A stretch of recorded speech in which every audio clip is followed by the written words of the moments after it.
നിർത്താതെയുള്ള മൊബൈലിന്റെ കരച്ചിലാണ് അവന്റെ ഉറക്കം കളഞ്ഞത്. വിളിക്കുന്നവന്റെ 10 തലമുറയെ മനസ്സിൽ സ്മരിച്ചുകൊണ്ട് വീക്ഷിത് കൈനീട്ടി ഫോൺ എടുത്തു. ഹലോ. കണ്ണു തുറക്കാതെ തന്നെ അവൻ സംസാരിച്ചു തുടങ്ങി. ഹലോ. ആ ശബ്ദം കേട്ടതും അവൻ കണ്ണു തുറന്നു. ആഹാ, കിളിനാഥാണല്ലോ. അവൻ കണ്ണുകൾ വലിച്ചു തുറന്നു. ആരാ, എന്തു വേണം? വീക്ഷിത് ഇത്തിരി പഞ്ചാര കലക്കി ചോദിച്ചു. Please help me. പതുങ്ങിയ ശബ്ദത്തിൽ കരഞ്ഞുകൊണ്ടുള്ള ആ സംസാരം കേട്ടതും അവൻ കട്ടിൽ നിന്നും ചാടി എണീറ്റു. ഹലോ, ആരാ, എന്താ പറ്റിയേ? താൻ എന്തിനാ കരയുന്നേ? അവൻ്റെ ഉള്ളിലെ പോലീസുകാരൻ സടകുടഞ്ഞ് എഴുന്നേറ്റു. എന്നെ ഇവർ കൊല്ലും, പ്ലീസ് എന്നെ രക്ഷിക്ക്. ആ പെൺകുട്ടി കരച്ചിൽ നിർത്തിയില്ല. കുട്ടി പേടിക്കണ്ട, അഡ്രസ് പറ, ഞാനിപ്പോൾ അങ്ങോട്ടെത്താം. വീക്ഷിത് എഴുന്നേറ്റ് ബൈക്കിന്റെ ചാവിയും എടുത്ത് തൻ്റെ ഫ്ലാറ്റിന്റെ പുറത്തേക്ക് ഓടി. അല്ല, ഞാനിതെങ്ങോട്ട് ചാടി പോകുന്നേ? വല്ല ഫേക്ക് കോളാണെങ്കിലോ? വീക്ഷിത് മനസ്സിലോർത്തു. ഞാൻ ലോട്ടസ് അപ്പാർട്ട്മെന്റില്ല, റൂം നമ്പർ 707. അവരെ കൊന്നു, എന്നെ ഇവർ കൊല്ലും, പ്ലീസ് എനിക്ക് മരിക്കണ്ട. അവളുടെ കരച്ചിൽ അവന്റെ ഹൃദയത്തിലേക്കാണ് പതിക്കുന്നതെന്ന് അവന് തോന്നി. അല്ല, ഇത് ഫേക്കല്ല. അവളുടെ കരച്ചിൽ കേട്ടാൽ അറിയാം എത്രമാത്രം പേടിച്ചിട്ടുണ്ടെന്ന്. താൻ പേടിക്കണ്ട, തനിക്കൊന്നും പറ്റില്ല. അവർ കാണാതെ ഒളിച്ചിരിക്കാൻ നോക്ക്. താൻ ഫോൺ കെട്ടിയണ്ട എന്ന് പറഞ്ഞ് ഒരു ചെവിൽ ഫോൺ വെച്ച് അവൻ വണ്ടിയിൽ കയറി. കയ്യിലുണ്ടായിരുന്ന മറ്റൊരു മൊബൈൽ സ്റ്റേഷനിൽ വിളിച്ച് ലോട്ടസ് അപ്പാർട്ട്മെന്റിലേക്ക് വരാൻ പറഞ്ഞു. പിന്നെ കാശിയെയും വിളിച്ചു പറഞ്ഞു. താൻ വെച്ചോ? വീക്ഷിതിന്റെ ശബ്ദം വന്നും അവൾ വീണ്ടും തേങ്ങി. എനിക്ക് പേടിയാവുന്നു സർ, പ്ലീസ് വേഗം വരൂ. അവളുടെ കരച്ചിലിന്റെ ശബ്ദം കൂടി. താൻ കരയാതെടൂ, അവർ കേൾക്കും. ശരിക്കും ഒളിച്ചു നിൽക്കാതെ. ആരാ അവര്? വീക്ഷിത് വണ്ടി ഓടിച്ചുകൊണ്ട് ചോദിച്ചു. ഞാൻ എൻ്റെ റൂമിൽ കയറി ലോക്ക് ചെയ്തിരിക്കുക സർ, അവരെ തല്ലിപ്പൊളിക്കും. ആര്? എൻ്റെ ഫ്ലാറ്റ് ഷെയർ ചെയ്യുന്ന പെൺകുട്ടികളുടെ ബോയ് ഫ്രണ്ട്സാണ് അവർ. ആ പെൺകുട്ടിയുടെ ശബ്ദത്തിൽ ഭയം നിഴലിച്ചു. അവരാരെയാ കൊന്നത്? അവൻ പതിയെ ചോദിച്ചു. അവരെ തന്നെ, എൻ്റെ ഫ്ലാറ്റ് ഷെയർ ചെയ്യുന്ന പെൺകുട്ടികളെ തന്നെ. വീക്ഷിതാകെ ഷോക്കായി. വാട്ട്? അവരുടെ ഗേൾ ഫ്രണ്ട്സിന് തന്നെയോ? അവൻ അമ്പരപ്പോടെ ചോദിച്ചു. അതെ സർ എന്നും പറഞ്ഞ അവൾ പൊട്ടിക്കരഞ്ഞു. താൻ കരയല്ലേ? ശബ്ദം അവർ കേൾക്കും. ഞാനിപ്പോൾ അടുത്തു. അല്ല, എൻ്റെ നമ്പർ എവിടെ നിന്ന് കിട്ടിയത്? വീക്ഷിത് സംശയത്തോടെ ചോദിച്ചു. കാരണം ഓഫീസ് ആവശ്യത്തിനോ കേസിൻ്റെ ആവശ്യത്തിനോ അവൻ ആർക്കും പേഴ്സണൽ നമ്പർ കൊടുക്കാറില്ല. സാറ് തന്നെയല്ലേ എനിക്കന്ന് നമ്പർ തന്ന്? അത് കേട്ടപ്പോൾ അവൻ്റെ സംശയം കൂടി. ഞാനോ? എപ്പോ? നമ്മളിപ്പോൾ നേരത്തെ പരിചയമുണ്ടോ? തൻ്റെ പേരെന്താ? വീക്ഷിത് പേടിയോടെ നിർത്താതെ ചോദിച്ചു. നമ്മളൊരിക്കൽ കണ്ടിരുന്നു, കഫേ ഡേയിൽ വെച്ച്. എൻ്റെ പേര് ഞാൻ പറഞ്ഞിരുന്നില്ല. എന്തെങ്കിലും ആവശ്യമുണ്ടെങ്കിൽ വിളിക്കാൻ പറഞ്ഞ് സാറ് നമ്പർ തന്നിരുന്നു. സാറ് മറന്നോ? അവൾ പരിഭ്രമത്തോടെ ചോദിച്ചു. എനിക്ക് ഓർമ്മ വരുന്നില്ല, ഞാൻ കുറേ പേരെ കാണാറുള്ളതല്ലേ. വീക്ഷിത് ചമ്മലോടെ പറഞ്ഞു. അത് ഞാൻ പേര് പറയാതിരുന്നപ്പോൾ സാറന്ന് എനിക്കൊരു പേരിട്ടിരുന്നു. അവൾ വിറച്ചുകൊണ്ട് പറഞ്ഞതും അവൻ്റെ ഹൃദയമിടിപ്പ് കൂടാൻ തുടങ്ങി. നീലി? അവൻ അറിയാതെ തന്നെ പറഞ്ഞു. എൻ്റെ നീലക്കണ്ണുള്ള യക്ഷി. വീക്ഷിത് മനസ്സിൽ പറഞ്ഞു. ACP വീക്ഷിത് Vinayak IPS. കണ്ടാൽ തന്നെ ഏതു പെണ്ണ് നോക്കിപ്പോകുന്ന നീലക്കണ്ണുള്ള പോലീസുകാരൻ. വീട്ടുകാരുടെയും കൂട്ടുകാരുടെയും എന്തിന് സ്റ്റേഷനിലുള്ള പോലീസുകാരുടെ വരെ വിക്കി. കണ്ടാൽ ഹിന്ദി നടന്റെ ലുക്കുള്ള വിക്കിയുടെ പിന്നാലെ പെൺപടകളുടെ ക്യൂ തന്നെയുണ്ട്. വിനായക് മേനോന്റെയും രേവതി മേനോന്റെയും മൂത്ത മകൻ, ഇളയത് വീക്ഷ. ഏട്ടന്റെ നേരെ ഓപ്പോസിറ്റ് സ്വഭാവമുള്ള പാവം പൂച്ചക്കുട്ടി പെൺകുട്ടി. അച്ഛൻ റിട്ടയർഡ് പോലീസുകാരനാണ്, അമ്മ ടീച്ചറായിരുന്നു, ഇപ്പോൾ വീട്ടിൽ സ്വസ്ഥം. പക്ഷേ ഡ്യൂട്ടിയുടെ കാര്യം വന്നാൽ വീക്ഷിത് വിനായക് പുലിയാണ്. സർവീസിൽ കയറി 4 വർഷം കൊണ്ട് 5 ട്രാൻസ്ഫർ, 2 സസ്പെൻഷൻ. റൂൾസ് വിട്ടൊരു കളിയുമില്ല. ആദ്യത്തെ കേസ് തന്നെ ഒരു പീഡന കേസായിരുന്നു. 5 വയസ്സുകാരിയെ പീഡിപ്പിച്ച 45കാരൻ ഇപ്പം നടുതളർന്ന് കിടപ്പുണ്ട്.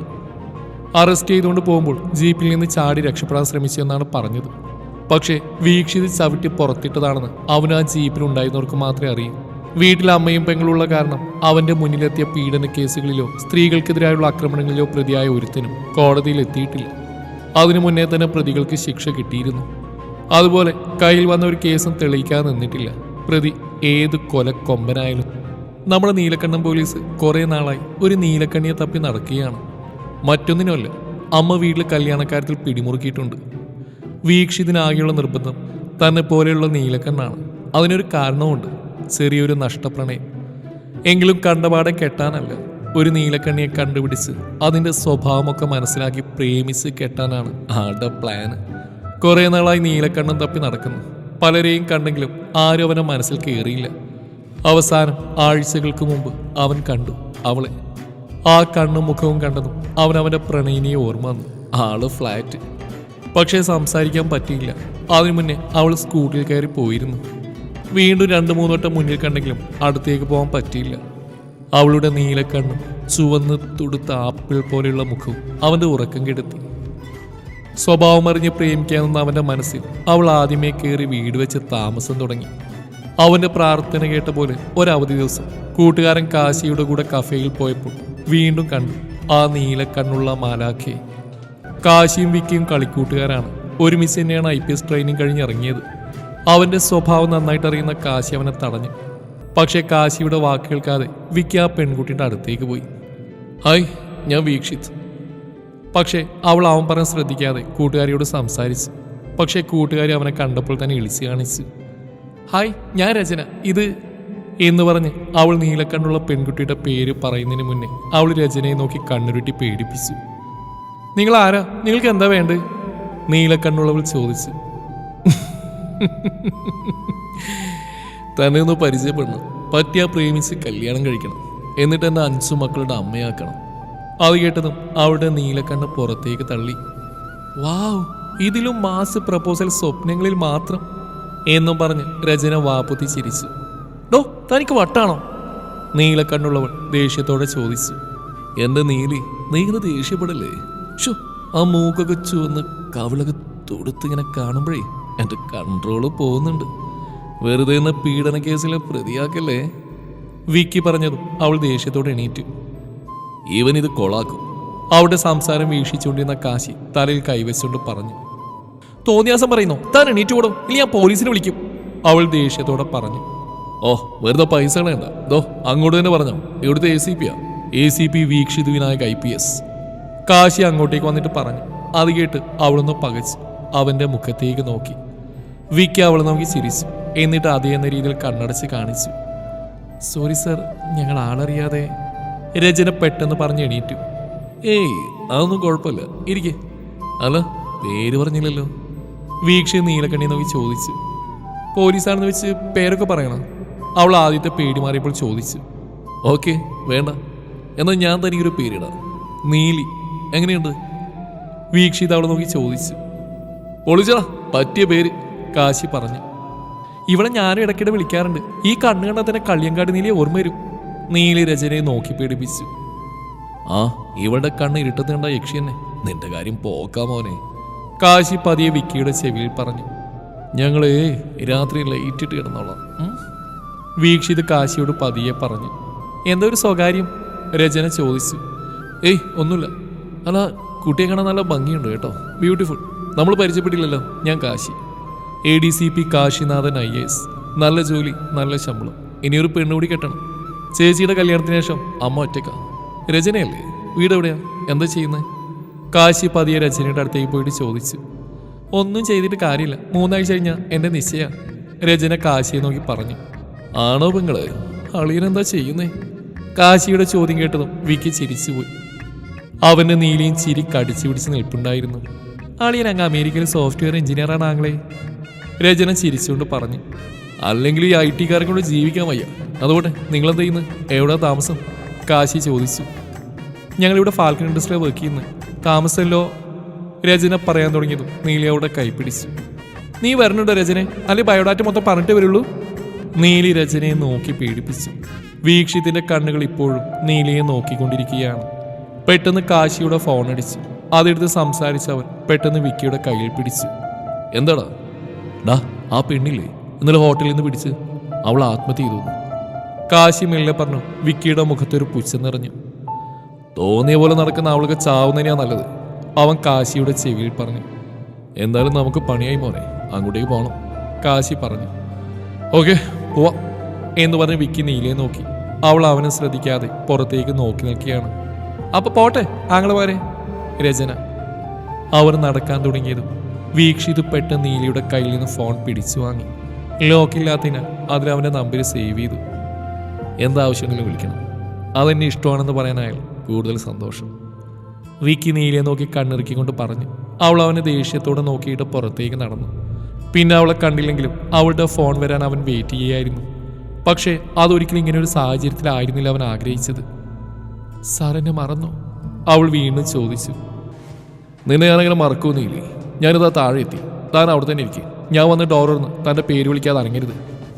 ആദ്യം ഒരു പെൺകുട്ടിയെ രക്ഷപ്പെടുത്തുക എന്ന ഉദ്ദേശം മാത്രമായിരുന്നെങ്കിൽ ഇപ്പോൾ ഇഷ്ടപ്പെടുന്ന പെണ്ണിനെ രക്ഷിക്കേണ്ട കടമയാണ് മുന്നിൽ. അപ്പോഴേക്കും കാശി എത്തിയിരുന്നു. സ്റ്റേഷനിൽ എത്താറായിട്ടുണ്ട്. അനിൽ വിളിച്ചിരുന്നു. കാശി വിക്കിയോട് പറഞ്ഞു. അവർ വേഗം ഓടി ലിഫ്റ്റിൽ കയറി 7th ഫ്ലോറിൽ ഇറങ്ങി. റൂമിന്റെ മുന്നിലെത്തിയ രണ്ടുപേരും 1 മിനിറ്റ് നിന്നിട്ട് ഒരു ദീർഘശ്വാസം എടുത്തു. ഡോറ് തുറക്കാൻ നോക്കിയെങ്കിലും പറ്റുന്നില്ല. അവസാനം ചവിട്ടി തുറന്ന് വിക്കിയും കാശിയും അകത്തെത്തി. ആരെയും കാണാനില്ല. ഒരു റൂമിലെത്തിയപ്പോൾ 2 പെൺകുട്ടികൾ ബെഡിൽ ചോര വാർന്ന് കിടക്കുന്ന കണ്ട് അവരുടെ പൾസ് ചെക്ക് ചെയ്ത് നോക്കി. ഡെഡ്. കാശി വീക്ഷിനെ നോക്കിയിട്ട് പറഞ്ഞു. എന്റെ നീലി. വിക്കി പേടിയോടെ പറഞ്ഞു. അവളെ പറ്റി ഒന്നും അറിയില്ലെങ്കിലും ആ കണ്ണുകളും മുഖവും വീക്ഷിത്തിന്റെ മനസ്സിൽ പതിഞ്ഞ് കഴിഞ്ഞിരുന്നു. ആദ്യമായി വീക്ഷിത്തിന്റെ കണ്ണിൽ ഒരു ഭയം കാശി കണ്ടു. അവന് നീലി അസ്ഥിക്ക് പിടിച്ചിട്ടുണ്ടെന്ന് കാശിക്ക് മനസ്സിലായി. തമാശയാണെന്നാണ് കാശിയും കരുതിയിരുന്നത്. വാ നോക്കാം. അവർ മെല്ലെ റൂമിൽ നിന്നിറങ്ങി. നേരെ ഓപ്പോസിറ്റുള്ള റൂമിന്റെ പുറത്തെത്തി ഡോറ് തുറക്കാൻ നോക്കി. പറ്റുന്നില്ല, ലോക്കാണ്. അവർ നീലി എന്ന് പറഞ്ഞ് തട്ടി വിളിച്ച് നോക്കി. മറുപടിയിൽ നിന്ന് കണ്ടതും രണ്ടാളും കൂടി ഡോറ് വലിച്ചു നോക്കി. വീക്ഷിത് ശക്തിയായി വലിച്ചതും അകത്തുനിന്ന് ആരോ ലോക്ക് തുറന്നത് ഒരുമിച്ചായിരുന്നു. വലിയുടെ ശക്തിയിൽ ആ ആള് വീക്ഷിത്തിന്റെ നെഞ്ചിലേക്ക് വീണു. അവൻ നീലിയെന്ന് വിളിച്ചു. അവൾ ചുവന്ന് നിറഞ്ഞ നീല മിഴികളാലെ അവനെ നോക്കി. അപ്പോഴാണ് കാശി അത് നോക്ക് എന്നലറിയത്. ഏയ് സ്റ്റോപ്പ് എന്ന് പറയലും അവർ താഴേക്ക് ചാടിയത് ഒരുമിച്ചായിരുന്നു. അതുകണ്ട് നീലി വിക്കിയുടെ കയ്യിലേക്ക് ബോധമറ്റ് വീണു. കാശി ബാൽക്കണിയിലേക്ക് ഓടി താഴേക്ക് നോക്കിയതിനു ശേഷം താഴേക്ക് ഓടിപ്പോയി. വിക്കി ഒരു നിമിഷം എന്ത് ചെയ്യണമെന്നറിയാതെ നിന്നുപോയി. പതി അവന്റെ മനസ്സ് നിയന്ത്രിച്ചു. നീലി കണ്ണുറക്കുക. അവൻ ഒരുപാട് തവണ വിളിച്ചെങ്കിലും നിരാശയായിരുന്നു ഫലം. ഇവളെ നീലി എന്ന് വിളിച്ചിട്ട് എന്താ കാര്യം? ഇവളുടെ പേരതല്ലല്ലോ. പിന്നെ ഒന്നും നോക്കാതെ വിക്കി അവളുടെ കയ്യിലെടുത്തുകൊണ്ട് ആ റൂമിലേക്ക് കയറി. ബെഡിൽ അവളെ കിടത്തി ഒരു ഗ്ലാസ്സിൽ വെള്ളം കൊണ്ട് വന്നു. അപ്പോഴേക്കും കാശി തിരിച്ചു വന്നിരുന്നു. Spotted at. മുഖമടിച്ചാ വീണത്. താഴെ സ്റ്റേഷനിൽ നിന്നും SI ആനിലും ASI യാസീനും എത്തിയിട്ടുണ്ട്. പിന്നെ ആംബുലൻസ് ഇപ്പോൾ എത്തും. തന്നെ നോക്കിയ വിക്കിയോടായി കാശി പറഞ്ഞു. കയ്യിലിരുന്ന ഗ്ലാസ്സിലെ വെള്ളമെടുത്ത് അവൻ അവളുടെ മുഖത്തേക്ക് കുടഞ്ഞു. പതിയെ ഇമയനക്കി അവൾ കണ്ണുകൾ തുറന്നു. മുന്നിൽ വിക്കിയെ കണ്ടതും നീലി അവനെ കെട്ടിപ്പിടിച്ച് കരഞ്ഞു. അവൻ പതിയെ അവളുടെ നെറുകയിൽ തലോടി. സാറ് വരുന്ന എനിക്കറിയായിരുന്നു, പക്ഷെ കുറെ കൂടി വൈകിയിരുന്നെങ്കിൽ എന്നും പറഞ്ഞ് അവൾ പൊട്ടിക്കരഞ്ഞു. ഏയ് കരയാതെ. അവൻ അവളെ തലയിൽ പതിയെ തലോടി. സാറ് വന്നില്ലായിരുന്നെങ്കിൽ അവരെന്നെ. അവൾ കരച്ചിലടക്കാൻ പാടുപെട്ടു. റിലാക്സ്, താനിങ്ങനെ കരയാതെ. അന്ന് തന്നെ ഷോക്ക് കണ്ടപ്പോൾ ഞാൻ കരുതി താനൊരു ജാൻസി റാണിയാണെന്ന്. ഇപ്പോഴല്ലേ ഒരു പൂച്ചക്കുട്ടിയാണെന്ന് മനസ്സിലായത്. വിക്കി അവളെ സമാധാനിപ്പിക്കാൻ ശ്രമിച്ചു. പെട്ടെന്ന് എന്തോ ബോധം വന്ന പോലെ അവൾ അവന്റെ നെഞ്ചിൽ നിന്ന് മുഖമുയർത്തി കുറച്ച് മാറിയിരുന്നു. ഭയവും ടെൻഷനും കാരണം അറിയാതെ ആ നെഞ്ചിലേക്ക് വീണതാണ്. സോറി, ഞാൻ പെട്ടെന്ന് അറിയാതെ. അവൾ വാക്കുകൾക്കായി പരതി. നിനക്ക് ചായാനും സങ്കടങ്ങൾ തീർക്കാനും അല്ലേ ഞാൻ ഡെയിലി ജിമ്മിൽ പോയി ഈ ചെസ്റ്റും മസിലും 6 പാക്കൊക്കെ ഉണ്ടാക്കിയിട്ടുള്ളത്. സോ നോ പ്രോബ്ലം എൻ്റെ നീലിക്കുട്ടി. അത് കേട്ടത് അവൾ വിക്കിയെ തുറിച്ചു നോക്കി. ആ കണ്ണുകളിൽ നിന്നും ഭയം കുറഞ്ഞിരുന്നു. അവൻ്റെ ആവശ്യവും അതായിരുന്നു. നീ രാത്രി മതിലിയാടി കാമുകിയോട് സൊള്ളാമെന്നല്ല 2 എണ്ണം ചത്ത് മത്സ്യം കിടപ്പുണ്ട് അപ്പുറത്തെ റൂമിൽ. പിന്നെ പ്രതികളെന്ന് കരുതുന്ന ഇവളെ കൊല്ലാൻ നോക്കി 2 എണ്ണം താഴെ ചിതറി കിടപ്പുണ്ട്. അതിനിടയിലാ അവൻ്റെ ഒരു 6 പാക്ക്. കാശി ചെവിയിൽ പറഞ്ഞതും വിക്കി അവനെ നോക്കി ഇളിച്ചു കാട്ടി. പക്ഷെ അവൻ്റെ കണ്ണിലെ ചുവപ്പ് കാശി കണ്ടു. അതുകൊണ്ട് പിന്നെ ഒന്നും പറയാതെ തന്നെ അറിഞ്ഞു അവൻ്റെ ഉള്ളിലെ പോലീസുകാരൻ പണി തുടങ്ങിയെന്ന്. താൻ ഇത്തിരി നേരം ഇവിടെ കിടക്ക്, ഞാൻ ഡെഡ് ബോഡിയൊക്കെ നോക്കി ഒന്ന് സെർച്ച് ചെയ്യട്ടെ എന്നും പറഞ്ഞ് വിക്കി എണീറ്റു. സർ, എന്നെ ഒറ്റക്കായി പോവല്ലേ എന്നും പറഞ്ഞ് നീലി അവൻ്റെ കയ്യിൽ പിടിച്ച് കരയാൻ തുടങ്ങി. വിക്കി, നീ കുറച്ചേരം ഇവിടെ കൂടെ ഇരിക്കും. സ്റ്റേഷനിൽ നിന്ന് നേരം താഴെ എത്തിയിട്ട് ഞാൻ വന്നു. ഞാനൊന്ന് മൊത്തം നോക്കട്ടെ എന്നും പറഞ്ഞ് കാശി പുറത്തേക്ക് നടക്കാൻ തുടങ്ങി. പിന്നെ പെട്ടെന്ന് നിന്നിട്ട് തിരിച്ചു വന്നു. അതേ മോനെ, നിനക്ക് റൊമാൻസ് കളിക്കാനല്ല ഞാൻ പോകുന്നത്. മര്യാദയ്ക്ക് എന്താ സംഭവിച്ചെന്ന് അവളോട് ചോദിക്കും. കാശി മെല്ലെ വിക്കിയുടെ ചെവിയിൽ പറഞ്ഞു. വിക്കി അവനെ നോക്കി കണ്ണുരുട്ടി. താനൊന്ന് റെസ്റ്റ് എടുക്കുക, ഞാൻ ഇവിടെ തന്നെ ഉണ്ട്. അവൾ പതിയെ കണ്ണുകളടച്ച് കിടന്നു. അപ്പോഴും അവൻ്റെ കയ്യിലെ പിടി വിട്ടിരുന്നില്ല. അവൾ ഉറങ്ങിയെന്ന് മനസ്സിലാക്കിയ വിക്കി പതിയെ കൈ വേർപ്പെടുത്താൻ നോക്കി. പക്ഷെ അവളുടെ പിടി മുറുകിക്കൊണ്ടിരുന്നു. ഈശ്വര, ഉടുമ്പ് പിടിച്ച പോലെ ഞാൻ കേട്ടിട്ടേ ഉള്ളൂ. ആദ്യമായിട്ടാ അനുഭവത്തിൽ വരുന്നത്. വിക്കി മനസ്സിലോർത്തു. അവൾ നല്ല ഉറക്കത്തിലേക്ക് വീണതും പതിയെ അവൻ അവളുടെ കൈ വിടുവിച്ച് അവളുടെ മുഖത്തേക്ക് നോക്കി. പാവം, കരഞ്ഞാകെ കരുവാളിച്ച് മുഖമൊക്കെ. അവൻ പതിയെ അവളെ നെറ്റിൽ തലോടിയിട്ട് പുറത്തേക്ക് നടന്നു. അടുത്ത മുറിയിലേക്ക് കയറി 2 ബോഡി അവൻ വിശദമായി പരിശോധിച്ചു. ദേഹം മുഴുവൻ മുറിവുകളാണ്. മുഖം കത്തി ഉപയോഗിച്ച് കുത്തിയും വരഞ്ഞും വികൃതമാക്കിയിട്ടുണ്ട്. ഒരു ബോഡിയുടെ കഴുത്തിൽ നല്ല ആഴത്തിൽ മുറിവുണ്ട്. മറ്റേ ബോഡിയുടെ നെഞ്ചിൽ ഒരു കത്തി കുത്തനെ തറഞ്ഞു നിൽക്കുന്നു. ഓഹ്, ബ്രൂട്ടൽ. കാശി ആ ശവശരീരങ്ങളിലേക്ക് നോക്കിയിട്ട് പറഞ്ഞു. അതെ, ബോധമുള്ള ആരും ഇങ്ങനെ ചെയ്യില്ല. വിക്കി ആ റൂമിലെ ചെറിയ ടേബിളിലുള്ള മദ്യക്കുപ്പികളിലേക്കും വെളുത്ത പൊടിയിലേക്കും നോക്കി പറഞ്ഞു. യെസ് വീക്ഷിത് സാർ, വല്ലാത്ത മനസ്സായിരിക്കും ആ രണ്ടെണ്ണത്തിൻ്റെയും. റിയൽ സൈക്കോസ്. ബോഡികളിലേക്ക് നോക്കിയിട്ട് ASI യാസിൻ പറഞ്ഞു. ഇത് പ്ലാൻഡ് ആണെന്ന് തോന്നുന്നില്ല. ദേഷ്യം വന്നപ്പോൾ ചെയ്ത പോലെയുണ്ട്. അതുകൊണ്ടാ ബോഡിയിൽ ഇത്രയധികം മുറിവ്. പിന്നെ ദേഷ്യത്തോടൊപ്പം മയക്കുമരുന്നും കള്ളും കൂടിയായ പിന്നെ മതിയല്ലോ. കാശി പറഞ്ഞു. അവന്മാരുടെ അടുത്ത് പോയപ്പോഴും നല്ല മദ്യത്തിൻ്റെ ഗന്ധമായിരുന്നു. അവരുടെ അടുത്തേക്ക് പോകാം സാർ, വരൂ. SI അനിലിനെ ബോഡി ഹോസ്പിറ്റലിലേക്ക് മാറ്റി ഏൽപ്പിച്ചിട്ട് കാശിയുടെയും യാസിന്റെയും കൂടെ വിക്കി താഴേക്ക് പോകാൻ ഡോറിനടുത്തേക്ക് നടന്നു. വേണ്ട എന്നൊരു അലർച്ച അവരുടെ കാലുകൾക്ക് ചങ്ങലയിട്ടു. വിക്കി നീലി കിടക്കുന്ന റൂമിലേക്ക് ഓടി. പിന്നാലെ ബാക്കിയുള്ളവരും. വിക്കി നോക്കിയപ്പോൾ നീലി ബെഡിൽ കിടന്ന് പിടയുന്നുണ്ട്. കൂടെ എന്തൊക്കെയോ പറയുന്നുണ്ട്. എന്നെ ഒന്നും ചെയ്യല്ലേ പ്ലീസ്, വിട്. അയ്യോ അയ്യോ, ഞാൻ ആരോടൊന്നും പറയില്ല, പ്ലീസ് എന്നെ കൊല്ലല്ലേ. അവൾ പലതും പറയുന്നുണ്ടായിരുന്നു. സർ, എനിക്ക് തോന്നുന്നു ഈ കുട്ടിയെല്ലാം കണ്ടിട്ടുണ്ട്. അതിൻ്റെ ഷോക്കിലാണെന്നാ യാസി പറഞ്ഞു. നീലി, ഡാ എണീക്ക്. ഒന്നുമില്ല നീലി. വിക്കി അവളെ തട്ടി വിളിച്ചു. യാസിർ അമ്പരപ്പോടെ അവരെ നോക്കി, പിന്നെ കാശിയെയും. അവനൊന്നുമില്ലെന്ന രീതിയിൽ കണ്ണടച്ച് കാണിച്ചു. പെട്ടെന്ന് അവൾ ഞെട്ടിക്കൊണ്ട് എണീറ്റു. അവരെന്നെ കൊല്ലും, അവരെന്നെ കൊല്ലും. അവൾ നിർത്താതെ പറഞ്ഞുകൊണ്ടിരുന്നു. അവർ പോയി, ഇനി ഒരിക്കലും വരില്ല. അവൻ അവളോട് പറഞ്ഞു. ഇല്ല, അവര് വരും, എന്നെയും കൊല്ലും, ചെറുത്താമാരാ കൊല്ലും, അവരെന്നെ കൊല്ലും. അവൾ പറഞ്ഞുകൊണ്ടിരുന്നു. ഇല്ലടാ, ഞാനില്ല ഇവിടെ. അവർ നിന്നെ ഒന്നും ചെയ്യില്ല. വിക്കി അവളോട് പറഞ്ഞു. അവൻ എന്ത് ചെയ്യണമെന്ന് അറിയില്ലായിരുന്നു. എന്നിട്ടും അവൾ ഭ്രാന്ത് പിടിച്ച പോലെ ഓരോന്നും പറഞ്ഞുകൊണ്ടിരുന്നു. നീലി എന്ന് വിളിച്ച് അവൻ അവളെ പിടിച്ച് കുലുക്കി. എന്തോ ബോധം വന്ന പോലെ അവൾ അവൻ്റെ മുഖത്തേക്ക് നോക്കി. പിന്നെ മുഖം പൊത്തി കരഞ്ഞു. ഒന്നുമില്ലടോ, ഞാനുണ്ട് കൂടെ. ആരും നിന്നെ ഒന്നും ചെയ്യില്ല. വിക്കി അവളെ ചേർത്ത് പിടിച്ച് പറഞ്ഞു. അവൾ കരച്ചിൽ പാടുവിട്ട് നിർത്തി. കാശി അവൾക്ക് കുടിക്കാൻ വെള്ളം കൊടുത്തു. അപ്പോഴും അവളൊരു കൈ കൊണ്ട് വിക്കിയുടെ കയ്യിൽ പിടിച്ചിട്ടുണ്ടായിരുന്നു. സർ, ബോഡി ആംബുലൻസിൽ ഹോസ്പിറ്റലിലേക്ക് പുറപ്പെട്ടിട്ടുണ്ട്. SI അനിൽ വന്ന് പറഞ്ഞു. ഓക്കെ അനിൽ, ഹോസ്പിറ്റലിലേക്ക് ചെല്ല്. ഓക്കെ അനിൽ, ഹോസ്പിറ്റലിലേക്ക് ചെല്ല്. പോസ്റ്റ്മോർട്ടം ചെയ്യാനുള്ള ഏർപ്പാടൊക്കെ ആക്കിയിട്ടില്ലേ? വിക്കി അനിലിനോട് ചോദിച്ചു. യെസ് സർ, അനിൽ പറഞ്ഞു. ഓക്കെ, എന്നതാ ഹോസ്പിറ്റലിലേക്ക് പോയിക്കോളൂ. പോസ്റ്റ്മോർട്ടം ഇപ്പം തന്നെ നടക്കണം. എത്രയും വേഗം എനിക്ക് റിപ്പോർട്ട് കിട്ടണം. വിക്കി അനിലിനെ നോക്കി പറഞ്ഞു. ഓക്കെ സർ എന്നും പറഞ്ഞ അയാൾ പോയി. നമുക്ക് ഇവിടേക്ക് നോക്കാം, വാ എന്നും പറഞ്ഞ് കാശി യാസിനെയും കൂട്ടി പോയി. സാർ അപ്പുറത്ത് പോയി നോക്കിക്കോളൂ, ഞാനിപ്പോൾ ഓക്കെയാണ്. ഞാൻ കാരണം ജോലിക്ക് മുടക്കം വരരുത്, അവൾ പറഞ്ഞു. തുമാരെ ലിയേ തോ ജാൻ ബി ഹാസിർ ഹേ. അവൻ എണീറ്റ് വലത് കൈ നെഞ്ചോട് ചേർത്തുകൊണ്ട് പറഞ്ഞു. സാർ ശരിക്കും പോലീസ് തന്നെയാണോ? അവൾ അവരെ നോക്കി കണ്ണ് കൂർപ്പിച്ചിട്ട് ചോദിച്ചു. അവനെന്ന് അവളെ നോക്കി കണ്ണിറുക്കി. ഞാൻ പറഞ്ഞ സത്യമാണ്. നിനക്ക് വേണ്ടി ഞാൻ ജീവൻ പോലും കളയും. പക്ഷെ എൻ്റെ ജീവനേക്കാൾ എനിക്ക് വലുത് എൻ്റെ ഡ്യൂട്ടിയാണ്. അതിൽ നോ കോംപ്രമൈസ്. അപ്പോൾ പറഞ്ഞോളൂ, തന്നെക്കുറിച്ച്, പിന്നെ മരിച്ചവരെ കുറിച്ച്.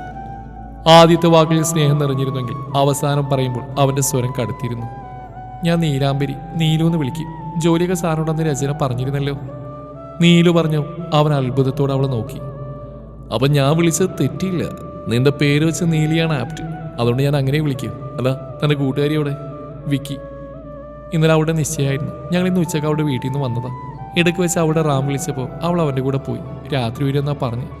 പക്ഷേ റാമിൻ്റെ വണ്ടി കേടായത് കാരണം അവൾ അവൻ്റെ വീട്ടിൽ തന്നെ നിന്നു. അത് കേട്ടപ്പോൾ വിക്കി അവളെ നോക്കി. അവൻ്റെ വീട്ടിൽ അച്ഛനും അമ്മയും അനിയത്തിയുണ്ട്.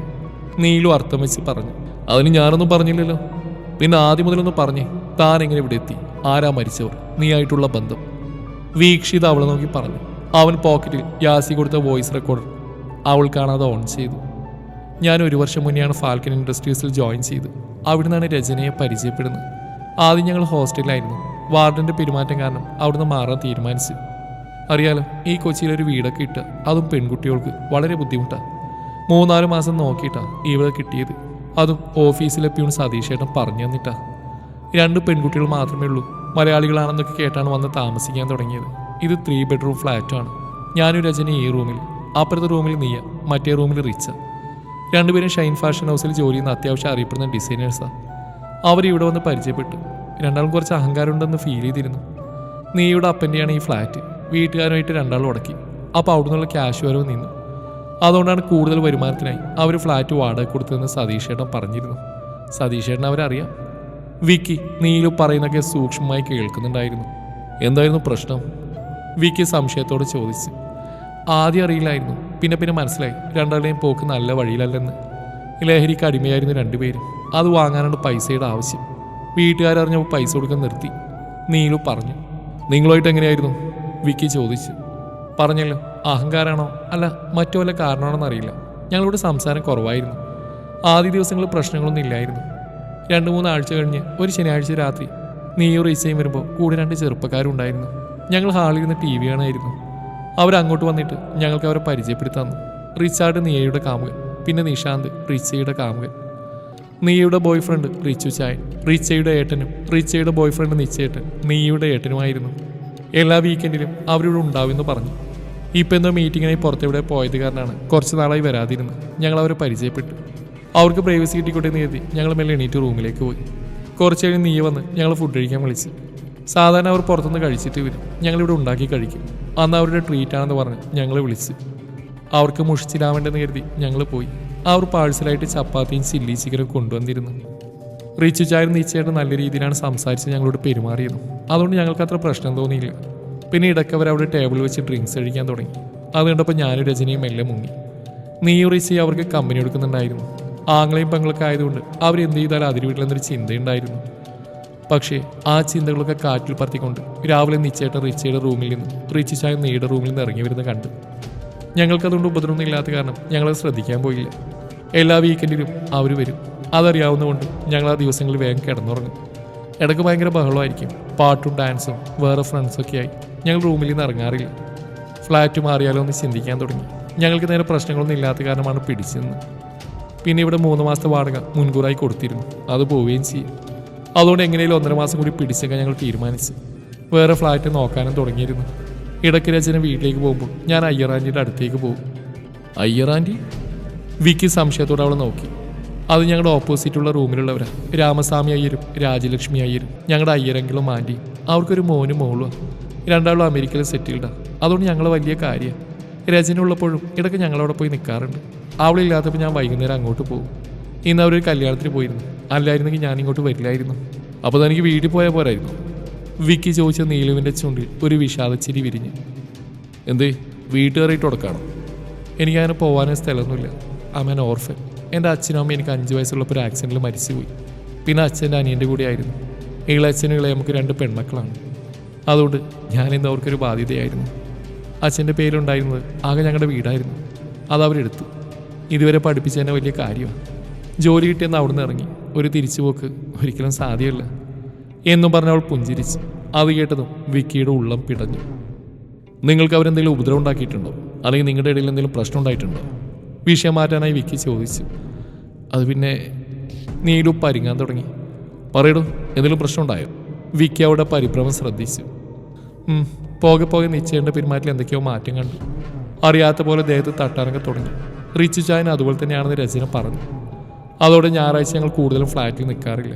ഉണ്ടെങ്കിൽ തന്നെ റൂമിൽ നിൽക്കും. വാടക കൊടുത്ത് വല്ലാതെ കുരിശായി മാറിയിരുന്നു. തിരിച്ചു ചോദിച്ചപ്പോൾ അവർക്ക് തരാൻ പറ്റില്ലെന്ന് പറഞ്ഞു.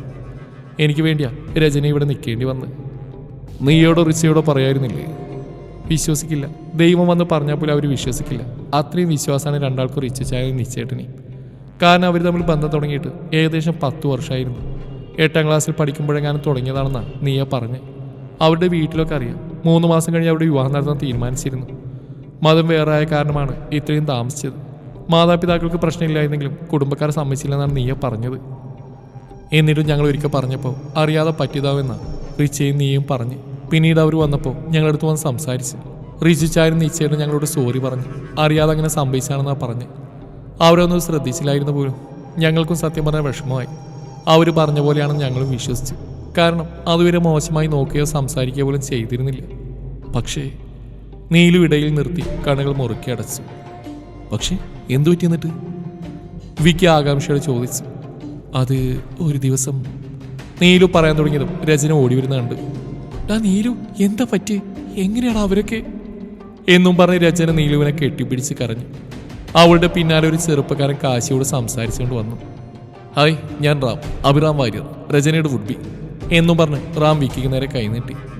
വീക്ഷിത് വിനായക് എന്നും പറഞ്ഞ് അവർ റാമിന് കൈ കൊടുത്തു.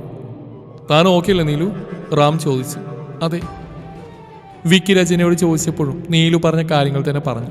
അന്ന് എന്താ സംഭവിച്ചെന്ന് ചോദിച്ചും രചന നീലുവിൻ്റെ മുഖത്തേക്ക് നോക്കി. അവളുടെ കണ്ണുകൾ നിറഞ്ഞിരുന്നു. അന്ന് ഇവളുടെ നിലവിളി കേട്ട ഞാൻ അടുക്കളയിൽ നിന്ന് റൂമിലേക്ക് പോയത്. അപ്പോഴേക്കും ബാക്കിയുള്ളവരും വന്നിരുന്നു. റൂം തുറന്നപ്പോൾ കണ്ടത്. രചന നീലുവിൻ്റെ കയ്യിൽ പിടിച്ചു. വിക്കിയുടെ മുഖമൊക്കെ വലിഞ്ഞു മുറുകാൻ തുടങ്ങിയിരുന്നു. കാശി അത് ശ്രദ്ധിച്ചു.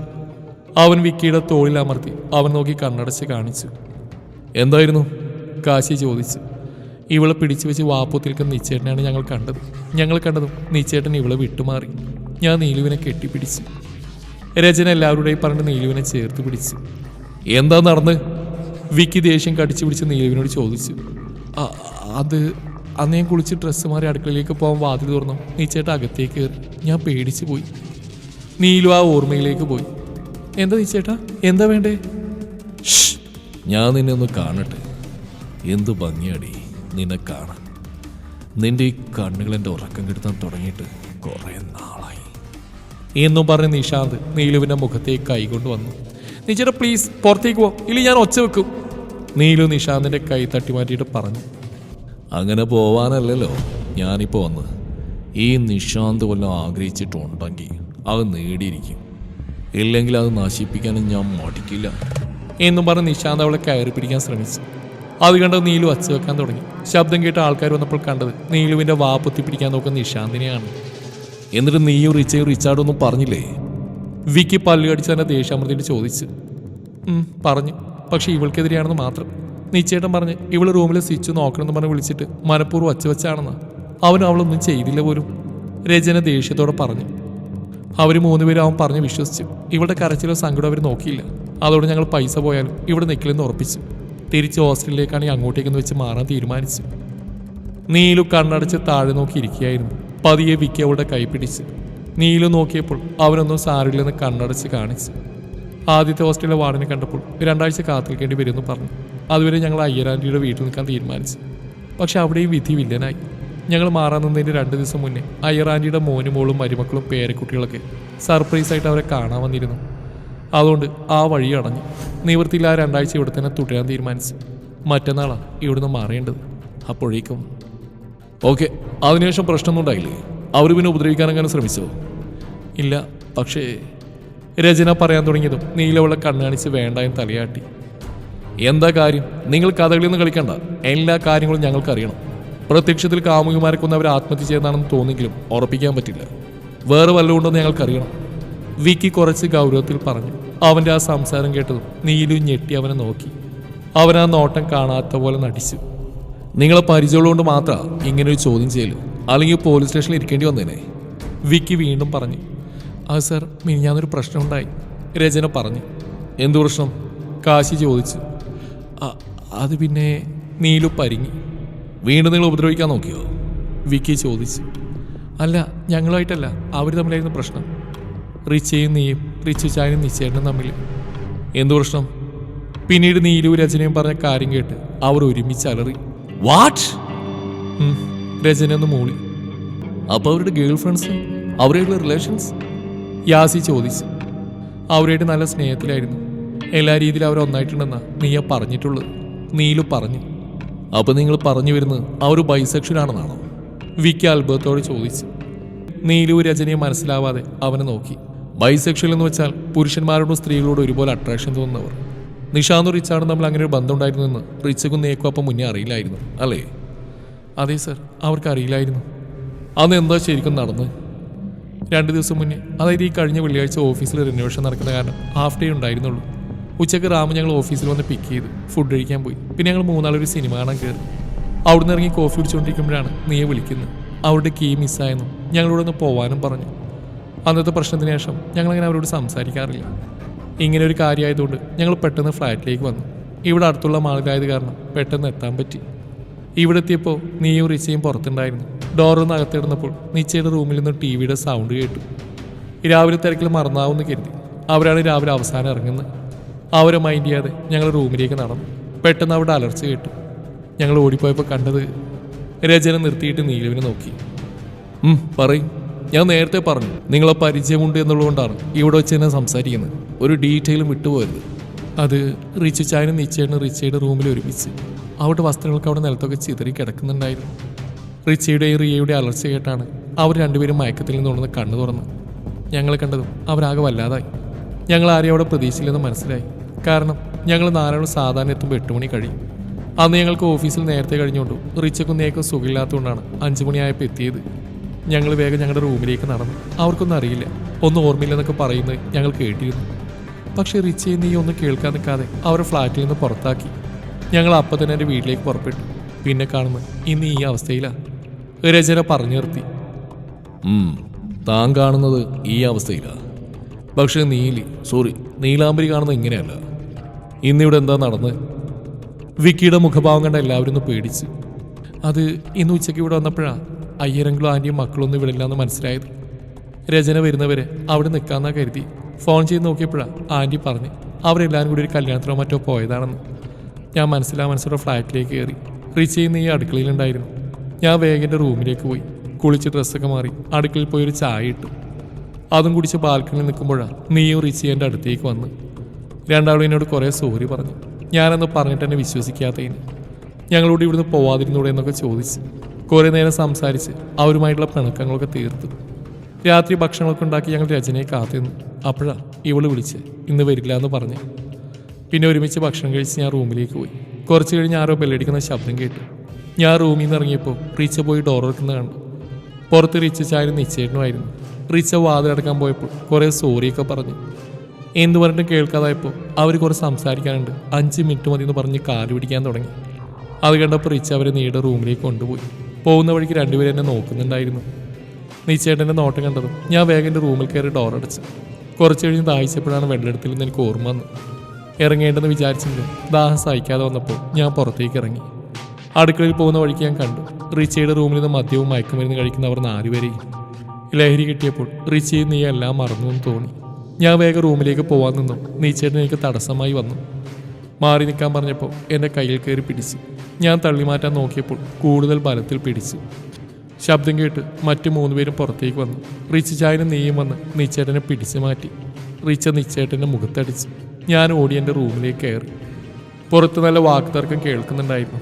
ആദ്യം നിശ്ചേട്ടനും റിച്ചയും തമ്മിലായിരുന്നെങ്കിൽ പിന്നെ അത് 4 പേരിലേക്കും പടർന്നു. റിച്ച ചായ നിശ്ചേട്ടനെ സപ്പോർട്ട് ചെയ്ത് സംസാരിക്കുന്നുണ്ടായിരുന്നു. പിന്നെ കേട്ട നീയുടെ കരച്ചിലായിരുന്നു. ഞാൻ ആകെ പേടിച്ചു. ഡോർ തുറക്കണോ വേണ്ടെന്ന് ആലോചിച്ച് കുറേ നേരം നിന്നു. പിന്നെ പതിയെ ഡോർ വന്നു.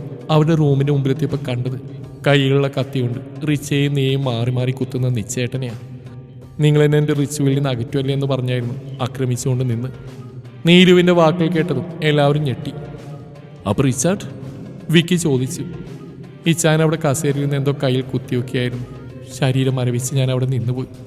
പതിയെ സ്വബോധം വന്നു ഞാൻ തിരിച്ചു ഓടാൻ നിന്നു. അപ്പോഴേക്ക് റിച്ചാൻ്റെ കയ്യിൽ പിടുത്തമിട്ടിരുന്നു. എന്നിട്ട് എല്ലാവരും ആകാംക്ഷയോടെ നീലുവിനെ നോക്കി. അവൾ ആ നിമിഷങ്ങളിലേക്ക് പോയി. അങ്ങനെ അങ്ങ് പോയാലോ? മോളല്ലേ ഇതൊക്കെ തുടങ്ങി വെച്ചത്? ഞാൻ എന്ത് ചെയ്തു? സ്വന്തം പെങ്ങളെയും കാമുകി ഒരുത്ത് കുത്തിക്കയറി നോക്കിയിരിക്കാൻ നാണല്ലേ നിങ്ങൾക്ക്? ഇല്ലടി, ഒരു നാണമില്ല. അല്ലെങ്കിൽ തന്നെ ഞങ്ങൾ റിലേഷൻ മറച്ചു വെക്കാനുള്ള ഒരു മറ അത് മാത്രമായിരുന്നു നീയും റിച്ചി. അത് നല്ലപോലെ 8-10 കൊല്ലം മുന്നോട്ടും പോയി. പക്ഷെ നീ വന്നതിന് ശേഷം എല്ലാ പ്രശ്നവും. അന്ന് നിച്ചുവിനെതിരെ നീ പറഞ്ഞപ്പോൾ തൊട്ട് അവർക്ക് ഞങ്ങൾ സംശയമാണ്. കൂടാതെ എൻ്റെ നിച്ചു നിന്നെ മോഹിച്ചിട്ടുണ്ടെങ്കിൽ അവനത് കിട്ടണം. നിച്ചു, ഇതാ നീ ആഗ്രഹിച്ച പെണ്ണ് നിന്റെ മുമ്പിൽ. റിച്ചാർഡിന്റെ വാക്കുകൾ കേട്ടതും നീലുവാകെ പേടിച്ചു. വരുന്നടാ, രണ്ടിൻ്റെയും ദേഹത്ത് ചോര പൊടിയാത്തൊരു സ്ഥലം പോലും ബാക്കിയുണ്ടാകാൻ പാടില്ല.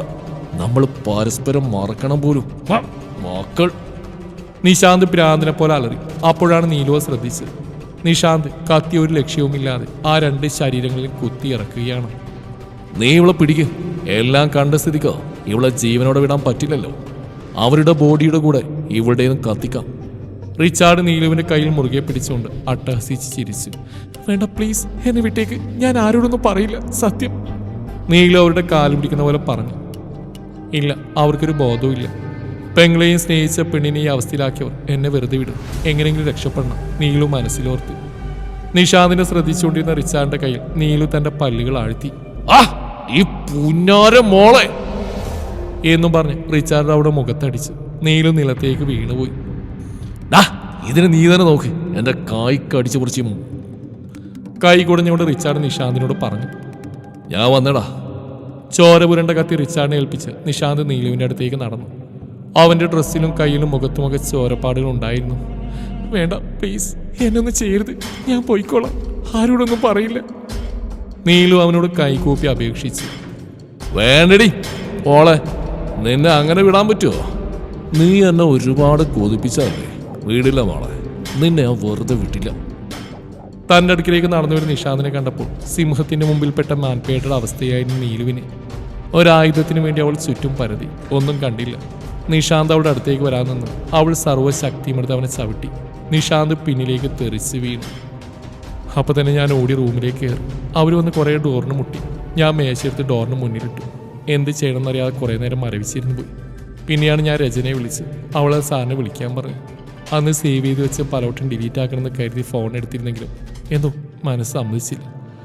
അതുകൊണ്ട് ഞാനിപ്പോൾ ജീവനോടെ ഉണ്ട്. നീലു പറഞ്ഞു നിർത്തി. അവളുടെ കണ്ണിൽ നിന്നും കണ്ണീർ നിർത്താതെ ഒഴുകുന്നുണ്ട്. അതിലുണ്ട് കഴിഞ്ഞ കുറച്ച് മണിക്കൂറിൽ അവൾ അനുഭവിച്ച എല്ലാ പേടിയും വേദനയും എന്ന് വിക്കിക്ക് തോന്നി. ഓക്കെ യാസി, എല്ലാം നോട്ട് ചെയ്തല്ലോ അല്ലേ? കാശി യാസിനോട് ചോദിച്ചു. Yes sir. യാസി പേപ്പർ വിക്കിക്ക് നേരെ നീട്ടി. രചനയും റാമും നീലുവിൻ്റെ അടുത്തിരുന്നു. അവളെ ആശ്വസിപ്പിച്ച് FIR നോക്കുന്നതിനിടയിലും വിക്കിയുടെ ശ്രദ്ധ നീലുവിൻ്റെ മേലെയായിരുന്നു. പാവം, കുറച്ച് ദിവസങ്ങൾ കൊണ്ട് അവളാകെ കോലം കിട്ടും. അന്ന് കോഫി ഷോപ്പിൽ നിന്ന് കണ്ട തൻ്റെ പെണ്ണിൻ്റെ നിഴലാണതെന്ന് തോന്നും. സർ, ഹോസ്റ്റലിൽ നിന്ന് വിളിച്ചിരുന്നു. ആ 2 പെൺകുട്ടികളുടെയും പോസ്റ്റ്മോർട്ടം കഴിഞ്ഞു സർ. റിപ്പോർട്ട് ഇപ്പോൾ വേണോ അതോ ബാക്കി 2 പേരുടെയും കഴിഞ്ഞിട്ട് മതിയെന്ന് ചോദിച്ചു ഡോക്ടർ. SI ആനൻ വിക്കിയുടെ നേരെ ഒന്ന് ചോദിച്ചു. 4 ഒരുമിച്ച് മതി, ബട്ട് ഫാസ്റ്റാക്കാൻ പറയണം. നേരം പുലരാറായി. മീഡിയ അറിഞ്ഞു വരുമ്പോഴേക്കും എനിക്കെല്ലാം ക്ലിയർ ആവണം. വിക്കി അനിലോട് പറഞ്ഞു. അല്ല, ഇവരുടെ പേരൻസിനെ അറിയിച്ചോ? വിക്കി ചോദിച്ചു. അത് അതിലും വലിയ ദുരന്താണ്. ഈ നിഷാന്തിൻ്റെയും നീയുടെ ഒരു കസിൻ കുറച്ചാൾ മുന്നേ ആത്മഹത്യ ചെയ്തിരുന്നു. റിച്ചാർഡിൻ്റെ പേരൻസും ആ കുടുംബമായിട്ട് വളരെ ക്ലോസ് ആണ്. ആ മരിച്ച പെണ്ണിൻ്റെ ആയിട്ട് 2 ദിവസം മുന്നേ ആക്സിഡൻ്റായി മരിച്ചു. റോഡ് ക്രോസ് ചെയ്യുമ്പോൾ പറ്റിയതാ. നല്ല തണ്ണിയായിരുന്നു. ഇവരുടെ പേരൻസ് ആ വീട്ടിലുള്ളവരെ സമാധാനിപ്പിക്കാൻ പോയതാ. ഇനി ഇവരാരും സമാധാനിപ്പിക്കുന്ന ഞാൻ ഓർക്കുന്നത്. ആകെപ്പാടുണ്ടായിരുന്ന മക്കളല്ലേ, ഇട്ടുമൂടാൻ കാശുണ്ട്. ഇനി അതൊക്കെ എന്താവും എന്തോ. കാശി വിക്കിയോട് പറഞ്ഞു. എനിക്കൊരു സംശയം. ഈ മരണങ്ങളൊക്കെ ഇങ്ങനെ അടുത്തടുത്ത് നടക്കുന്ന കാണുമ്പോൾ ഇതിനു പിന്നിൽ വേറെ ആരെങ്കിലും ആവുമോ? കാശിയോട് അങ്ങനെ സംസാരിക്കുമ്പോൾ വിക്കിയുടെ കണ്ണ് നീലുവിൻ്റെ മേലെയായിരുന്നു. ഇനി എല്ലാം കൂടെ ആ പാവം പെണ്ണിനെ മണ്ടയിലോട്ട് വെച്ചു കൊടുക്ക്. മരിച്ച പെണ്ണിനെ അവൾ മരിക്കുന്നതിൻ്റെ തലേന്ന് ഒരു ഹോട്ടലിൽ വെച്ച് റെഡിനോട് പിടിച്ചതാ അവിടെ കാമുകനായിട്ട്. കെട്ടിയവൻ കേരളത്തിൽ ഇപ്പോഴുള്ളതിൽ 1 ഓഫ് ദ ബെസ്റ്റ് ബിസിനസ്മാനാ ഋഷികേശ് നമ്പ്യാർ. അയാൾ അവൾ അപ്പം തന്നെ ഇട്ടിട്ട് പോയി. അതിൻ്റെ വിഷമത്തിലാണ് അത് പോയി വിഷം കഴിച്ച്. നമ്മുടെ അനില അന്ന് ആ കേസ് അന്വേഷിച്ച്. പിന്നെ അവിടെ ഏട്ടൻ അവൾ മരിച്ചതിന് ശേഷം ഫുള്ള് വെള്ളത്തിലാണ്. റോഡ് മുറിച്ചെടുക്കുമ്പോൾ എല്ലാവരും 100 തവണ പറഞ്ഞാൽ അവൻ കേട്ടില്ല. അതിന് ആ കൊച്ചിനെ വെക്കിയിട്ട് കയറണ്ട, അല്ലേ തന്നെ അതാകെ പേടിച്ചിട്ടാണ് ഉള്ളത്. കാശി നീലുവിനെ നോക്കിക്കൊണ്ട് പറഞ്ഞു. അവൾ രചനയുടെ മടിയിൽ തലവിച്ച് കിടക്കുകയായിരുന്നു. ഇപ്പം നല്ല സോഫ്റ്റ് കോണറാണല്ലോ, വിക്കി പറഞ്ഞു. എനിക്കത് അവൾ കാണുമ്പോൾ നമ്മുടെ വിച്ചുവിനെ ഓർമ്മ വരിക. ഞാൻ കാരണമല്ലേ അവൾ അങ്ങനെ കിടക്കുന്നു. എൻ്റെ ഒരു പിടിവാശി കാരണമാണ് അവൾക്ക് അങ്ങനെ ആയത്. എൻ്റെ തെറ്റാ അവൾ അനക്കമില്ലാതെ കിടക്കുന്നു. 4-5 വർഷമായില്ലടാ അവൾ ആ കിടപ്പെടുക്കാൻ തുടങ്ങിയിട്ട്. കാശിയുടെ തൊണ്ട ഇടറിപ്പോയി. വിടടാ, അതവളുടെ വിധിയാ. നീ അവളെ സ്വന്തം പെങ്ങളെപ്പോലെയാണ് കാണുന്നതെന്ന് എനിക്കറിയാം. അവിടെ ആ കിടപ്പ് കാണാൻ പറ്റാത്തതുകൊണ്ടാണ് ഞാൻ വീട്ടിലേക്ക് തന്നെ പോവാത്തത്. പോട്ടെ, എല്ലാം നേരാവുമായിരിക്കും. വിക്കി കാശിയുടെ തോളിൽ തട്ടിയിട്ട് നടന്നു. കാശി അവൻ്റെ കണ്ണ് തുടച്ചിട്ട് നീലുവിനെ നോക്കി. അവൾ കണ്ണടച്ച് കിടക്കുകയാണ്. അല്ല സർ, ഈ കുട്ടി പറഞ്ഞൊക്കെ ഓക്കെ. പക്ഷെ അവർ 2 പേരും എന്തിനു താഴേക്ക് ചാടി? എവിടുന്ന് രക്ഷപ്പെട്ടാൽ പോരായിരുന്നോ? പെട്ടെന്ന് യാസി ആ ചോദ്യം ചോദിച്ചു. എല്ലാവരുടെയും ശ്രദ്ധ അയാളിലേക്കായി. അത് ശരിയാണല്ലോ, എന്തിനാ അവർ ആത്മഹത്യ തിരഞ്ഞെടുത്ത്? കാശി സംശയത്തോടെ വിക്കിയെ നോക്കി. അവൻ്റെ നോട്ട് അപ്പോഴും നീലുവിൽ തന്നെ ആയിരുന്നു. കുറച്ച് മയത്തിലൊക്കെ നോക്ക്. ആകെപ്പാടി ഇച്ചിരി ചോരയുള്ളൂ, അത് ഊറ്റി തീർക്കല്ലേ. കാശി വിക്കിയുടെ ചെവിയിൽ പറഞ്ഞു. ഓടാ, ഞാൻ വേറൊരു കാര്യം ആലോചിക്കുകയായിരുന്നു. ഇവള് പറഞ്ഞ മുഴുവൻ വിശ്വസിക്കാമോ? വിക്കി കാശിയുടെ നേരെ നോക്കി ചോദിച്ചു. നല്ല കാമുകൻ, ഇത്ര പെട്ടെന്ന് വിശ്വാസമൊക്കെ പോയോ? കാശി ചോദിച്ചു. അതല്ലടാ, എന്തൊക്കെയോ നീ കൂട്ടതകൾ. അല്ലെങ്കിൽ തന്നെ അവരെന്തിനു മരിക്കണം? അതൊരു ലഹരി മൂത്തേൽക്കുന്ന അങ്ങനെ ഒരു അവസ്ഥയിൽ ശരിക്കും ബോധം പോലും കാണില്ലല്ലോ. വിക്കി സംശയത്തോടെ ചോദിച്ചു. എനിക്കറിയാം അവരെന്തിനാ ചാടിയതെന്ന്. പെട്ടെന്ന് നീലു അങ്ങനെ പറഞ്ഞു. എല്ലാവരും അവളെ നോക്കി. നീലു അങ്ങനെ പറഞ്ഞതും കാശി വിക്കിയൊരു നോട്ടം. നീ പറഞ്ഞ പോലെ ഇവളാണോ എല്ലാത്തിനെയും കൊന്ന്? കാശി പതിയെ ചോദിച്ചു. മിണ്ടാണ്ടിരിക്കണ, അവള് പറയട്ടെ. വിക്കി കാശി നോക്കി കണ്ണുരുട്ടി കാണിച്ചു. താൻ പറ. കാശി അവൾ നോക്കി പറഞ്ഞു. അത് അവർ കുറേ സമയം ഡോറിന് മുമ്പിൽ തന്നെ ഉണ്ടായിരുന്നു. പിന്നെ ശബ്ദമൊന്നും കേൾക്കാഞ്ഞപ്പോൾ ഞാൻ ഡോറിനടുത്ത് പോയി ചെവി വെച്ച് നോക്കി. അപ്പോൾ അവർ കരയുന്ന കേട്ടു. നീലു പറഞ്ഞു. വിക്കി നടന്ന് അവിടെ അടുത്തേക്ക് വന്നു. തെളിച്ചു പറ. നീലു വാതിൽ ചെവിയോർത്ത് നിന്നു. നമ്മളെന്തീ കാണിച്ചത്? നിശാന്ത്. എങ്ങനെ പറ്റിയടാ നമ്മൾക്ക് ഇങ്ങനെയൊക്കെ ചെയ്യാൻ? എൻ്റെ റിച്ച മോള് കിടക്കുന്ന കണ്ടോ? മുഖം പോലും മനസ്സിലാവുന്നില്ല. റിച്ചാർഡ് അലമുറയിട്ടു. ഡാ ഓക്കെ തലക്ക് പിടിച്ചപ്പോൾ നിന്നെ മറക്കണമെന്ന് പറഞ്ഞ പെട്ടെന്ന് ഈശ്വര എൻ്റെ നീയക്കുട്ടി. നിശാന്ത് കരഞ്ഞു. എന്താണ് നമ്മൾ വീട്ടിൽ പറയും? സ്വന്തം പെങ്ങളെയും പെണ്ണിനെയും നമ്മൾ കൊന്നില്ലേ? ആരും ഒന്നും അറിയണ്ട. അതിനാദ്യം അകത്ത് കിടക്കുന്നവൾ തീർക്കണം. പിന്നെ നേരത്തെ പറഞ്ഞ പോലെ ഒരു ഗ്യാസ് പൊട്ടിത്തെറിക്കലിലൂടെ തീരണം എല്ലാ പ്രശ്നങ്ങളും. എനിക്ക് വയ്യടാ നീ ഇല്ലാതെ ജീവിക്കാൻ. ഒരാവേശത്തിൻ്റെ പുറത്ത് നടന്നുപോയ കാര്യങ്ങൾക്ക് നിന്നെ വിട്ട് ജീവിക്കാൻ എനിക്കും പറ്റില്ല, റിച്ചാർഡ് പറഞ്ഞു. ആ സമയത്താണ് വിക്കിയും കാശിയും വന്ന് ബെല്ലടിച്ച് ഡോർ വെക്കാൻ നോക്കുന്നത്. പോലീസാണെന്ന് മനസ്സിലായതും രണ്ടുപേരും പരിഭ്രമിച്ചു. ശബ്ദം കേട്ട് നീലുവിന് പുറത്തു വരണമെന്നുണ്ടായിരുന്നു. പക്ഷേ വിക്കി പറഞ്ഞത് ഓർമ്മിച്ച് അവൾ റൂമിൽ തന്നെ ഇരുന്നു. ഡാ എന്താ ചെയ്യാ? പോലീസാണ്. അറിയില്ലടാ, പിടിച്ചാ തീർന്നു. അകത്തിരിക്കുന്ന മോളെല്ലാം പറഞ്ഞു കൊടുക്കും. നമുക്ക് ഒരുമിച്ച് ജീവിക്കാൻ പറ്റില്ല. പിന്നെ എന്ത് ചെയ്യടാ? വീട്ടിലറിഞ്ഞ അതിലും വലിയ പുകിലാവും. നമ്മൾ സ്നേഹത്തിന് വേണ്ടി അവരെ നമ്മൾ കൊന്നു എന്നറിഞ്ഞാൽ വീട്ടുകാരാകെ തകർത്തു പോകും. അത് കാണാൻ വയ്യടാ. വേറൊരു വഴിയുണ്ട്. ഒരുമിച്ച് ജീവിക്കാനല്ലേ പറ്റാത്തുള്ളൂ. ഒരുമിച്ച് മരിക്കാലോ. ഡാ നീ. അതേടാ, അതാ നല്ലേ. നമ്മുടെ സ്നേഹബന്ധം ആർക്കും പറഞ്ഞാൽ മനസ്സിലാവില്ല. ആരും നമ്മളെ ജീവിക്കാൻ സമ്മതിക്കില്ല. ശരിയാ, നമ്മുടെ സമൂഹം ഒരിക്കലും നമ്മൾ അംഗീകരിക്കില്ല. വാ.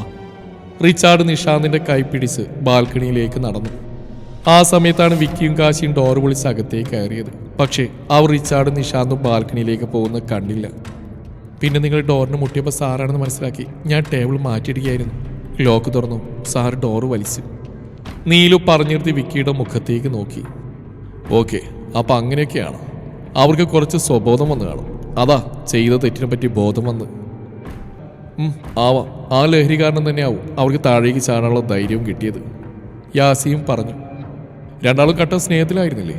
മരണത്തിലും വേർപ്പെടാതിരിക്കാൻ അവർ സ്വയം അരയിൽ കയറുകൊണ്ട് ഒരുമിച്ച് കെട്ടി ബന്ധിച്ചിരുന്നു, കാശി പറഞ്ഞു. എല്ലാവരും സംസാരിക്കുമ്പോഴും വിക്കിയുടെ കണ്ണുകൾ നീലുവിൽ തന്നെ ആയിരുന്നു. എന്തൊക്കെ പറഞ്ഞാലും അവളിൽ എന്തൊക്കെയോ നിഗൂഢതകൾ ഉള്ളതുപോലെ. ഇങ്ങനെ നോക്കില്ലേ, ആ പെണ്ണിപ്പോൾ ഒരുക്കി തീരും, കാശി പറഞ്ഞു. വിക്കി പെട്ടെന്ന് നോട്ടം മാറ്റി ചുറ്റും നോക്കി. എല്ലാവരും അവനെ തന്നെ നോക്കുന്നു. നീലു തലതാഴ്ത്തിയിരിക്കുന്നു. രചന അവനെ നോക്കിയെന്ന് ചിരിച്ചിട്ട് തലയാട്ടി കാണിച്ചു. എല്ലാവരും തെറ്റിദ്ധരിച്ചു. ഞാൻ അവളെ വായി നോക്കി നിന്ന പോലെയായി. എന്തൊക്കെയോ കുഴഞ്ഞു മറിഞ്ഞ് കിടപ്പുണ്ട്, കണ്ടുപിടിക്കണം, വിക്കി മനസ്സിൽ ഉറപ്പിച്ചു. അയ്യോ, എവിടെ എന്റെ മക്കള്? അയ്യോ, എനിക്ക് സഹിക്കാൻ വയ്യേ. ഒരു കരച്ചിലും നെഞ്ചത്തടിയും കേട്ടാണ് എല്ലാവരും ഡോറിനടുത്തേക്ക് നോക്കിയത്. അവിടെ രണ്ട് സ്ത്രീകൾ ബഹളം വെക്കുന്നു. അവരെ സമാധാനിപ്പിക്കാൻ നോക്കി. അവരുടെ ഭർത്താക്കന്മാർ കൂടെയുണ്ട്. എന്നവിടെ ഒരു ബഹളം? വിക്കി യാസിനോട് ചോദിച്ചു. അത് മരിച്ചവരുടെ മാതാപിതാക്കൾ വന്നിട്ടുണ്ട് സാർ. വിക്കി യാസിൻ്റെ കൂടെ അങ്ങോട്ട് നടന്നു. എങ്ങനെ അവരെ ഫേസ് ചെയ്യുക? പാവങ്ങൾ, പിള്ളേരെന്ന് തോന്നിയ ദിവസം കാണിച്ചാൽ അനുഭവിക്കേണ്ട അവരാണല്ലോ, വിക്കി പറഞ്ഞു. വിധി അല്ലാതെന്ത്? കാശി ഈ ഒരു കാര്യത്തിലാണ് എപ്പോഴും പതറിപ്പോകുന്നത്.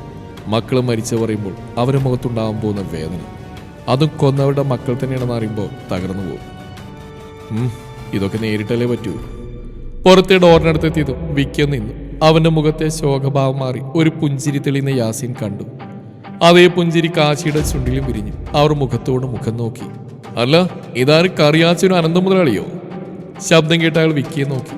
അവനെ കണ്ടതും അയാളുടെ കണ്ണുകളിൽ ഭീതി നിഴലിച്ചു. അപ്പം നിങ്ങളുടെ മക്കളാണ് തീർന്ന്? വളരെ നന്നായി. അല്ല, ഒരാളും കൂടെ വേണമല്ലോ. ചന്ദ്രമോഹൻ സാറ് വന്നില്ലേ? കാശി പരിഹാസത്തോട് ചോദിച്ചു. നീയാണോ എൻ്റെ മക്കളെ കൊന്ന്? കറിയാച്ചൻ വിക്കിയുടെ കോളറി പിടിച്ച് വലിച്ചോട് ചോദിച്ചു. എന്താ നിങ്ങൾ ഈ കാണിക്കുന്നത്? വിട്, ഇത് ഈ കേസ് അന്വേഷിക്കുന്ന ആളാ, ACP വീക്ഷി സാർ. യാസി അയാളെ പിടിച്ചു മാറ്റിക്കൊണ്ട് പറഞ്ഞു. കറിയാച്ചൻ ഒരു ഞെട്ടലോടെ പുറകോട്ട് മാറി. ബാക്കിയുള്ളവരുടെ മുഖത്തും പേടി വന്നു.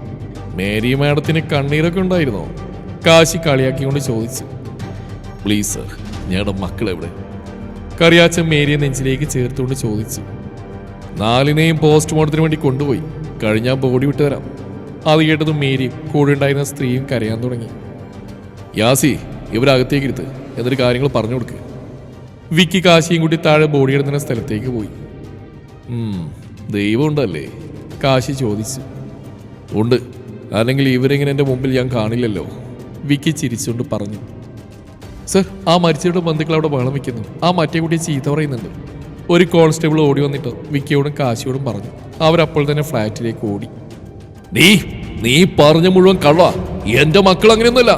അവരല്ല നീ റിച്ചയും കൊന്ന്. നീ കള്ളം പറയാ. എന്ത് കള്ളും കഞ്ചാവ് ഉപയോഗിച്ചെന്ന് പറഞ്ഞാലും നിശാന്ത് ഒരു പെണ്ണിനോട് മോശമായിട്ട് പെരുമാറിയിട്ടില്ല. ഒരിക്കലും പെരുമാറില്ല.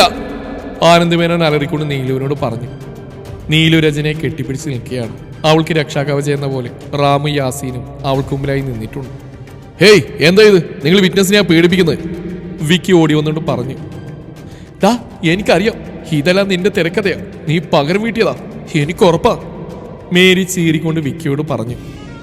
Mind your words. ഞാൻ നിങ്ങളുടെ വീട്ടിലെ ജോലിക്കാരനല്ല. I am the investigation officer of this case. തോന്നിവാസം പറഞ്ഞ അമ്മയുടെ പ്രായം ഉണ്ടെന്ന് നോക്കില്ല, അടിച്ചണപ്പല് ഞാൻ താഴെയിടും. പിടിച്ചോണ്ട് പോടോ തന്റെ പെണ്ണുപിള്ളെ. വിക്കി കറിയാച്ചനെ നോക്കി അലറി. അയാൾ പേടിച്ച് മേരിയെ പുറകോട്ട് വലിച്ചു. എല്ലാവരും അവന്റെ ഭാവം കണ്ട് പകച്ചുപോയി. പൊതുവെ ശാന്ത സ്വഭാവക്കാരനായ വീക്ഷിത് വിനായക് അമിതമായി ദേഷ്യം വന്നാൽ ചെകുത്താനാവുമെന്ന് പരസ്യമായ രഹസ്യമാണ്. പക്ഷേ നീലുവിനും രജനയ്ക്കും റാമിനും ഇത് പുതിയൊരു അനുഭവമാണ്. മായേ, ഇവളെ നോക്ക്. കറിയാച്ചൻ അനന്തൻ മേനോന്റെ ഭാര്യയോട് പറഞ്ഞിട്ട് വിക്കിയുടെ അടുത്തേക്ക് നടന്നു. പക തീർക്കാൻ കിട്ടിയ അവസരം നീ മുതലായിക്കോ. പക്ഷെ സത്യം എനിക്കറിയണം. എന്റെ മക്കൾ അങ്ങനെയൊന്നും ചെയ്യില്ല. സത്യം എന്താ? കറിയാച്ചൻ ചോദിച്ചു. ആഹാ, കോട്ടയത്തെ കിരീടം വെക്കാത്ത കള്ളി രാജാവ് മിസ്റ്റർ സക്രിയ തോമസിന് ഇങ്ങനെയൊക്കെ സംസാരിക്കാൻ അറിയോ? സ്വന്തം മക്കളെ കാര്യം വന്നപ്പോ എന്താ വേദന. എന്റെ പെങ്ങളൊരിക്കൽ മരണം മുമ്പിക്കേണ്ടതാ. അന്ന് നിങ്ങൾ പറഞ്ഞോ ചെയ്തൊന്നും ഞാൻ മറന്നിട്ടില്ല. എന്നാലും പറയാം, യാസി പറഞ്ഞൊക്കെ സത്യമാ. അതിന്റെ സാക്ഷിയാണ് ആ പെൺകുട്ടി നീലാംബരി. വേറെന്തെങ്കിലും ഉണ്ടോ എന്ന് പോസ്റ്റ്മോർട്ടം റിപ്പോർട്ട് കിട്ടിയാലേ പറയാൻ പറ്റൂ. ഛേ, എന്നാലും എന്റെ കൈ കൊണ്ട് ഞാൻ തീർക്കാൻ വെച്ചതായിരുന്നു ആ നാരെണ്ണത്തിനെ.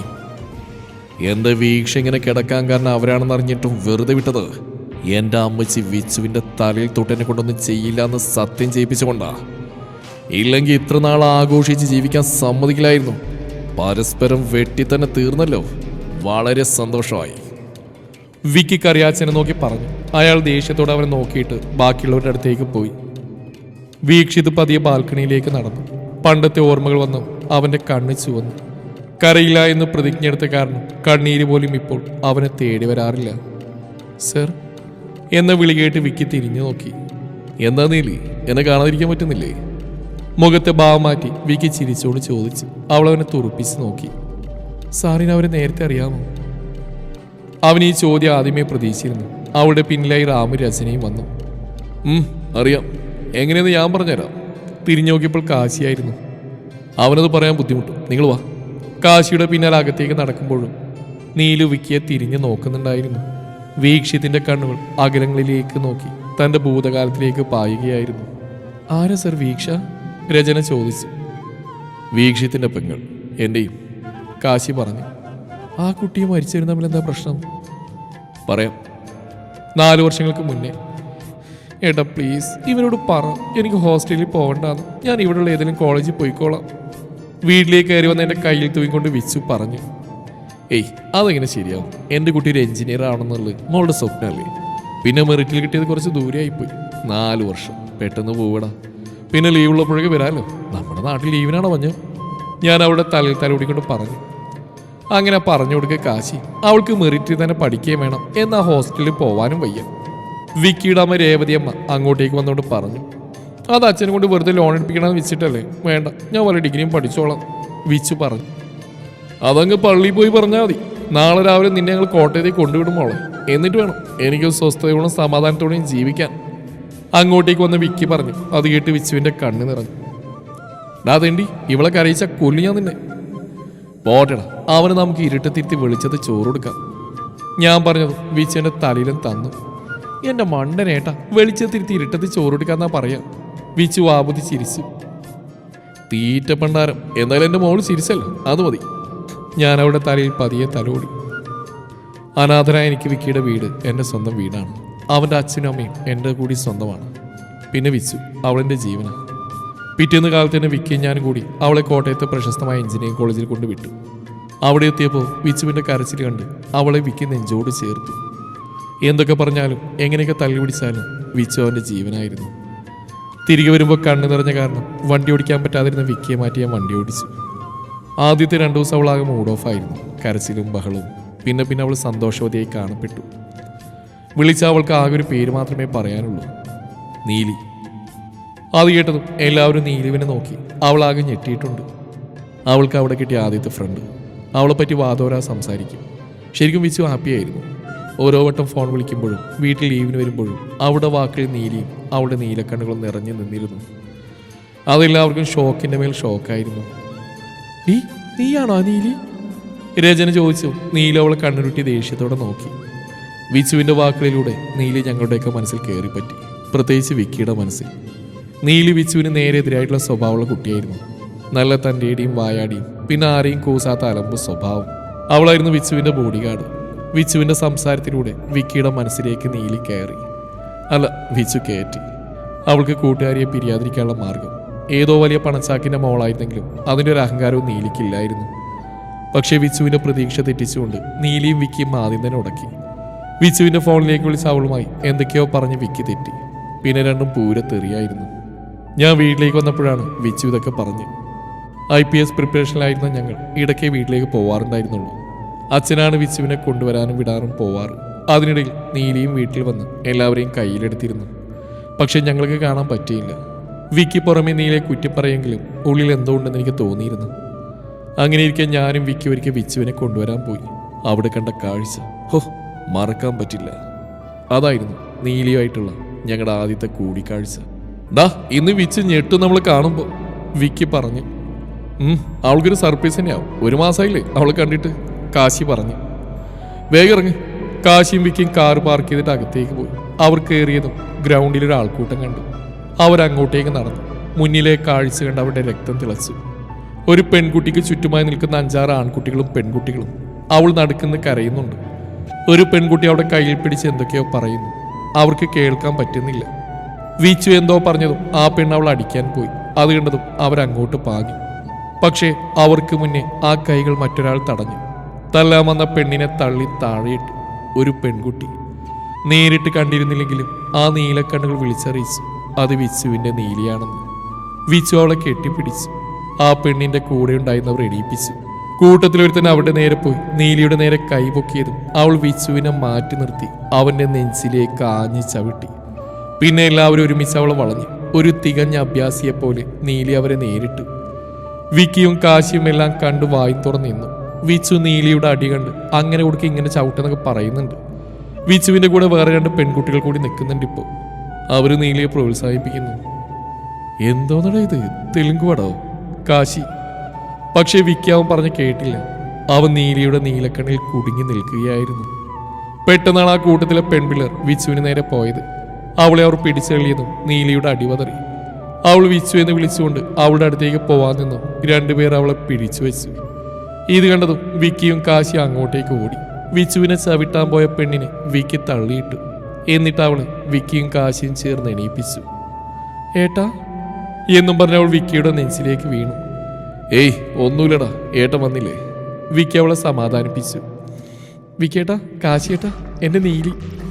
വിച്ചു നീലിയെ ചൂണ്ടിക്കാണിച്ചുകൊണ്ട് പറഞ്ഞു. ഈ സമയം പിടിച്ചു വെച്ചവരുടെ കയ്യിൽ നിന്ന് ഒഴിഞ്ഞു മാറാനുള്ള ശ്രമത്തിലായിരുന്നു നീലി. മര്യാദയ്ക്ക് എന്നെ വിട്ടോ അരുൺ, ഇല്ലെങ്കിൽ. നീലി അവരുടെ നേരെ അലറി. ഇല്ലെങ്കിൽ നീ എന്ത് ചെയ്യും? അറിയിച്ചേ, ഇവൾക്ക് ഒരിക്കലും മറക്കാത്ത ഒരു അനുഭവം കൊടുക്കണ്ടേ? നീ ഒരു കിസ് കൊടുത്തേക്ക്, അരുൺ പറഞ്ഞു. എൻ്റെ പൊന്നരുൺ, നീ അതേ അവിടെ നിൽപ്പുണ്ട്. പിന്നെ റിച്ചാണ്, എൻ്റെ കഴുത്തിൽ ഞാൻ തന്നെ വെട്ടാൻ കൊടുക്കണം, റിച്ചാർഡ് പറഞ്ഞു. എന്നാ നീ ഒരു കൈ നോക്കിക്കോ, അരുൺ പറഞ്ഞു. ഞാനില്ല മോനെ, റിച്ചായിട്ടുള്ള അവസാന പടക്കം തീർത്തപ്പോൾ കുട്ടിയത് രൂപ 10,000. നമ്മളില്ലേ? നിശാന്ത് അരുണിനെ നോക്കി കൈകൂപ്പി. ഇപ്പം എന്ത് ചെയ്യും? ഞാൻ തന്നെ കിസ് അടിച്ചേനെ, പക്ഷെ എൻ്റെ പെങ്ങൾ നിൽക്കുമ്പോൾ എങ്ങനെയാടാ? അരുൺ, ഒരു കാര്യം ചെയ്യാം, നീ ഇപ്പോൾ അവളുടെ ഡ്രസ്സും കീറിക്കളാം. അതിലും വലിയ നാണക്കേടുണ്ടോ? പിന്നെ ഇവിടെ നമുക്ക് ഒറ്റയ്ക്ക് വിശദമായിട്ട് പിന്നെ കാണാം, നിശാന്ത് ഒരു വഷളം ചിരിയോടെ പറഞ്ഞു. സൂപ്പർ, ഇവിടെ അഹങ്കാരം ഇന്നത്തോടെ തീരണം, അരുൺ അവിടെ നേരെ നടന്നുകൊണ്ട് പറഞ്ഞു. ആണാണെങ്കിൽ കൈവിട ആദ്യം. നീലി അവരുടെ കയ്യിൽ നിന്ന് ചീറിക്കൊണ്ട് പറഞ്ഞു. ഞാൻ ആണാണോ എന്ന് നിനക്ക് കാണിച്ചു തന്നേനെ, പക്ഷേ ഇത് ഗ്രൗണ്ടിലായി പോയി. പിന്നെ ഞങ്ങളുടെ പെങ്ങന്മാരോട് നിൽക്കുന്നു. ഇല്ലായിരുന്നെങ്കിൽ ഇന്ന് നീ അറിഞ്ഞേനെ. പെങ്ങന്മാരിത്ര സ്നേഹിക്കുന്ന ഒരു പെണ്ണിന്റെ മാനക്കളയാൻ നോക്കുന്നു എന്നും പറഞ്ഞ് നീലി പൊട്ടിച്ചിരിച്ചു. ഞങ്ങൾക്ക് ഞങ്ങളുടെ പെങ്ങന്മാരെ മാത്രമേ കാര്യമുള്ളൂ. ബാക്കിയുള്ള നീ അടക്കമുള്ള എല്ലാ പെൺപിള്ളേരും വെറും ശരീരങ്ങളാണ്. ഞങ്ങൾക്ക് ആസ്വദിക്കാനും ചവിട്ടി മെതിക്കാനുള്ള ശരീരങ്ങൾ എന്നും പറഞ്ഞ് അരുൺ അവിടെ ഡ്രസ്സിൽ പിടിക്കാൻ പോയതും ഒരു ചവിട്ടുകൊണ്ട് തെറിച്ച് വീണു. വിക്കി. നീലിയുടെ വായിലും തൻ്റെ പേര് കേട്ടപ്പോൾ വീക്ഷിത് അവളെ നോക്കി. അവരുടെ കണ്ണുകൾ ഒരു സെക്കൻഡ് ഉടക്കി. ദാ നീ ആരടാ? എന്ത് ധൈര്യത്തിലാണ് നീ അവനെ ചവിട്ടിയത്? നിഷാദ് വിക്കിയുടെ കോളിൽ പിടിച്ചു. നീ ഏത് ധൈര്യത്തിലാണോ നേരത്തെ എൻ്റെ പെങ്ങളെ തടഞ്ഞു വെച്ച് കരയിച്ചത്, പിന്നെതാ ഇവളെ പിടിച്ചു വെച്ചത് അതേ ധൈര്യത്തിൽ തന്നെ. വീക്ഷി നിഷാദിനോട് പറയുന്നതിൽ തന്നെ നീലിയെ പിടിച്ചു വെച്ച് രണ്ടെണ്ണത്തിനെ ചവിട്ടി താഴെട്ടിരുന്നു. നീലി അപ്പോഴും അവൻ്റെ മുഖത്തേക്ക് തന്നെ നോക്കി നിൽക്കുകയായിരുന്നു. അവൻ കണ്ണുകൊണ്ട് മാറി നിൽക്കാൻ പറഞ്ഞു. അവൾ അവൻ്റെ മുഖത്തേക്ക് നോക്കിക്കൊണ്ട് തന്നെ വിച്ചുവിൻ്റെ അടുത്തേക്ക് പോയി. ഡാ നിനക്കൊന്നും പറ്റിയില്ലല്ലോ. നീലി വിച്ചുവിനെ കെട്ടിപ്പിടിച്ചുകൊണ്ട് പറഞ്ഞു. ഇല്ലടി വേണേ, ഞാൻ ഓക്കെയാ. നീലി അവളുടെ കവിളിൽ നുള്ളി. ഞാൻ അവൻ്റെ അടുത്തേക്ക് പോട്ടെ എന്ന് പറഞ്ഞ് കാശി വിക്കിയുടെ അടുത്തേക്ക് ഓടി. കാശിയേട്ടാ പൊളിക്കണം, നീലി അവനോട് വിളിച്ചു പറഞ്ഞു. നീ പറഞ്ഞ പിന്നെ അപ്പീലില്ല പെങ്ങളെ എന്ന് പറഞ്ഞ് കാശി വിക്കിയുടെ അടുത്തേക്ക് ഓടി. കാശി വിച്ചുവിനെ വിളിക്കുമ്പോൾ നീലിയോടും സംസാരിക്കാറുണ്ടായിരുന്നു. അവനെ അവൾ ആദ്യമേ പിടിച്ച് ആങ്ങളയാക്കിയതാണ്. പിന്നെ അവിടെ പൂരമായിരുന്നു. IPS ട്രെയിനിങ്ങും മാർഷൽ ആർട്സിനും പോകുന്ന വിക്കിയുടെയും കാശിയുടെയും മുമ്പിൽ കോളേജിൽ പഠിക്കുന്ന നരുന്ത് ചെക്കന്മാർ പേടിച്ചോടി. തല്ലുകൊണ്ട് എല്ലാ എണ്ണവും ചാവാനായപ്പോൾ അവർ നിർത്തി. ഇനി മേലാൽ എൻ്റെ പെങ്ങളുടെ നേരെയോ എൻ്റെ പെണ്ണിൻ്റെ നേരെയോ നിങ്ങളുടെ നിഴൽ വീണാ അപ്പൊ ബാക്കി. അവർ നേരെ വിരൽ ചൂണ്ടി വിക്കി പറഞ്ഞു. അവൻ തിരിഞ്ഞടന്നു, കൂടെ കാശിയും. ഡാ പെങ്ങളോക്കെ, പെണ്ണേതാ? കാശി സംശയത്തോടെ ചോദിച്ചു. ആ കളിയും കാട്ടി നിലയെ ഞാൻ അങ്ങ് കെട്ടാൻ തീരുമാനിച്ചു. വിക്കി കാശി നോക്കി കണ്ണിറുക്കി പറഞ്ഞു. വേണ മോനെ, തീക്കട്ടയാ, പൊള്ളിപ്പോവും. പൊള്ളിയാൽ അവളെ കൊണ്ട് തന്നെ ഞാൻ മരുന്നും വെപ്പിക്കും. വിക്കി ദൂരെ നിന്ന് വിച്ചുവിനെ സമാധാനിപ്പിക്കുന്ന നീലിയെ നോക്കി പറഞ്ഞു. ഡി ഒന്നും പറ്റില്ലല്ലോ, പിന്നെന്തിനാ നീ കരയുന്നേ? നീലി ചോദിച്ചു. ഞാൻ പേടിച്ചു പോയടാ. എന്തിന്? ഞങ്ങൾ ജീവനോടെ ഉള്ളപ്പോൾ നീ പേടിക്കേണ്ട ആവശ്യമില്ല, മനസ്സിലായോ എന്താ പൂച്ചക്കുട്ടിക്ക്? കാശി അവരുടെ അടുത്തേക്ക് അങ്ങനെ പറഞ്ഞു. വിച്ച് അവൻ്റെ നെഞ്ചിലേക്ക് വീണു. കാശിയേട്ടാ എന്തിനും പറ്റിയോ? അവൾ കരഞ്ഞോണ്ട് ചോദിച്ചു. ഏയ് ഒന്നില്ലടോ, നിന്റെ ഏട്ട സ്ട്രോങ് അല്ലേ? ഡേയ് ഞാനുണ്ട് ഇവിടെ. അടി കൊടുത്ത എന്നെയല്ല, വായി നോക്കി അവനെ നോക്ക്. വിക്കി. ഓ കുശുംബ എന്ന് വിളിച്ച് വിച്ചു വിക്കിയുടെ നെഞ്ചിലേക്ക് ചാഞ്ഞ് അവൻ്റെ കവിളിലൊരു ഉമ്മ കൊടുത്തു. അപ്പോഴും വിക്കിയുടെ കണ്ണിൽ നീലിയുടെ കണ്ണുകളുമായി കോർത്ത് നിൽക്കുകയായിരുന്നു. അവളും ഇമ്മ വെട്ടാതെ അവനെ തന്നെ നോക്കി നിൽക്കുകയായിരുന്നു. കണ്ണും കണ്ണും തമ്മിൽ തമ്മിലേ കഥകൾ കൈമാറും അനുരാഗമേ. ഒരപശ്രുതി കേട്ടപ്പോഴാണ് രണ്ടാളും നോട്ടം മാറ്റിയത്. കാശി അപ്പോഴും പാടിക്കൊണ്ടിരുന്നു. എൻ്റെ പൊന്നേട്ട, അടിയുടെ കൂടി കഴുതരാൻ കൂടി ഞങ്ങൾക്ക് താങ്ങില്ല കേട്ടോ, ഒരു പെൺകുട്ടി വന്ന് കാശിയോട് പറഞ്ഞു. ഉഫ്, മുഖം കണ്ട പറയില്ല കേട്ടോ, ശബ്ദം എത്ര മനോഹരാണെന്ന് വേറൊരു പെൺകുട്ടി പറഞ്ഞു. ഏത് അലവരാതിയാടി പറഞ്ഞ് മുഖം മനസ്സിൻ്റെ കണ്ണാടിയാണെന്ന് ഒരു ഉമ്മച്ചിക്കുട്ടി പറഞ്ഞു. ആരായാലും ഒരു കൈ കൊടുക്കണം, ഈ ഓഞ്ഞ മോന്തപോലെ തന്നെ ശബ്ദം ആദ്യത്തെ കുട്ടി പറഞ്ഞു. ഹലോ, ഗോളില്ലാത്ത പോസ്റ്റിൽ കയറി ഗോളടിക്കലേ മോളെ. ബിജുട്ടി ഏതായി അലവലാദികൾ? കാശി ചോദിച്ചു. അലവലായി തൻ്റെ കുഞ്ഞമ്മ, അവർ മൂന്നാൾ ഒരുമിച്ച് പറഞ്ഞു. Thank you. കാശി അവരെ നോക്കി പറഞ്ഞു. ഓഹ് ഒന്ന് മതിയാക്ക്. കാശിയുടെ വിക്കേട്ടാ, ഇത് രമ്യ, പിന്നെ ഇത് അന്ന, പിന്നെ ഇത് ഖദീജ. കാശിയോട് വിച്ചു പറഞ്ഞു. ഓഹോ മതമൈത്രിയാണല്ലോ അല്ലേടാ വിക്കി? കാശി അത് പറഞ്ഞ് വിക്കിയെ നോക്കിയപ്പോൾ അവിടെ വീണ്ടും കണ്ണും കണ്ണും കഥ പറയാൻ തുടങ്ങിയിരുന്നു. മോനെ, 200 KB ഇലക്ട്രിക് ലൈനിലാണ് നീ കണക്ഷൻ എടുക്കാൻ നോക്കുന്നത്. ഷോക്ക് അടിച്ചാലേ കറണ്ട് വള്ളിയിൽ നിന്ന് ഷോക്ക് അടിച്ച കാക്കയെ പോലെ ആയിരിക്കും, കരിഞ്ഞു പോവും. കാശി മെല്ലെ വിക്കിയുടെ ചെവിയിൽ പറഞ്ഞു. അവനൊന്നും കേട്ടും കൂടി ഇല്ല.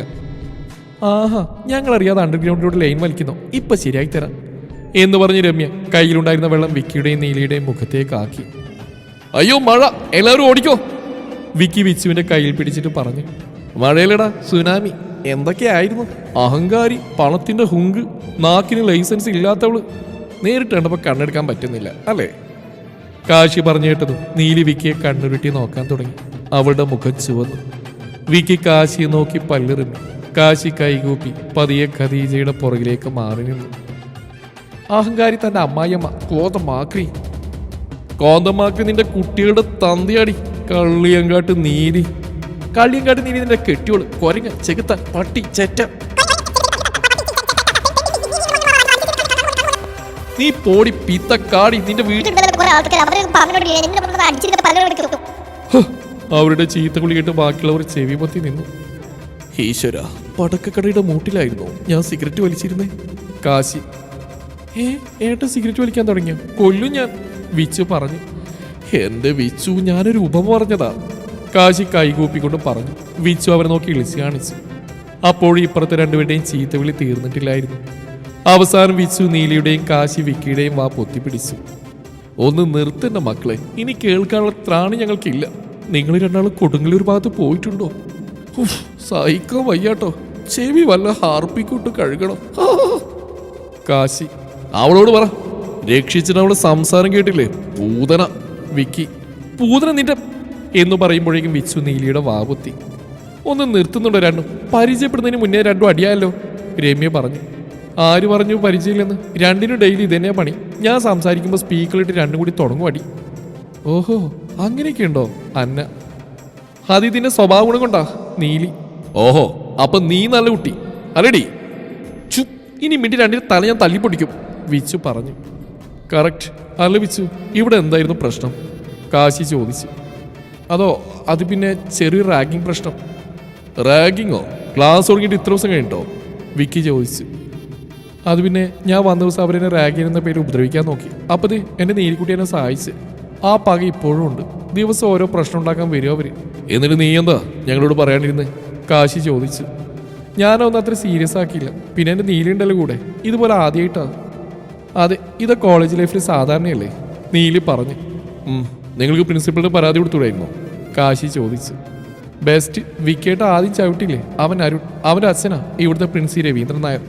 കോളേജിൻ്റെ പാർട്ണർ കൂടിയാണ്. പിന്നെ കൂടെ ഉണ്ടായിരുന്ന റിച്ചാർഡ്, നിഷാന്ത്, പിന്നെ അവരുടെ വാലുകൾ റോഷൻ, റോയ്, കിരൺ. പിന്നെ ഒരാൾ കൂടിയുണ്ട്, ഋഷി. അവനിന്ന് ലീവാ. ഈ റിച്ചാർഡിൻ്റെയും നിഷാന്തിൻ്റെ അരുണിൻ്റെയും ഋഷിയുടെ അച്ഛന്മാരുടെയാണ് ഈ കോളേജ്, അന്ന പറഞ്ഞു.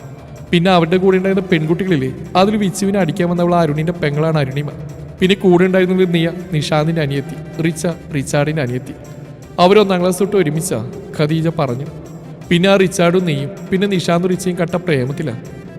പെങ്ങന്മാർക്ക് വേണ്ടി എന്തും ചെയ്യാൻ മടിയില്ലാത്ത പണം കൊണ്ട് അമ്മാനമാടുന്ന ക്രിമിനൽസ്, രമ്യ പറഞ്ഞു. ഓഹോ, അപ്പൊ അങ്ങനെയൊക്കെയാണ്. വിച്ചുവായിട്ടെന്താ പ്രശ്നം? വിക്കി ചോദിച്ചു. അത് പിന്നെ വിച്ചു നിന്ന് പരുങ്ങാൻ തുടങ്ങി. പെട്ടെന്ന് നീലി കയറി പറഞ്ഞു. വിച്ചു അവളെ നോക്കി പേടിപ്പിച്ചു. അവൾ തിരിച്ച് വിളിച്ചു കാണിച്ചു. ഓ, അപ്പൊ അതാണ് പ്രശ്നമല്ലേ? നമുക്ക് നോക്കാം.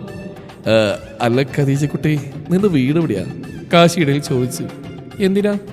ഏയ് ചുമ്മാ വെറുതെ അറിഞ്ഞിരിക്കാനാ. ഇവിടെ അടുത്ത് തന്നെയാ. വീട്ടിൽ ആരൊക്കെയുണ്ട്?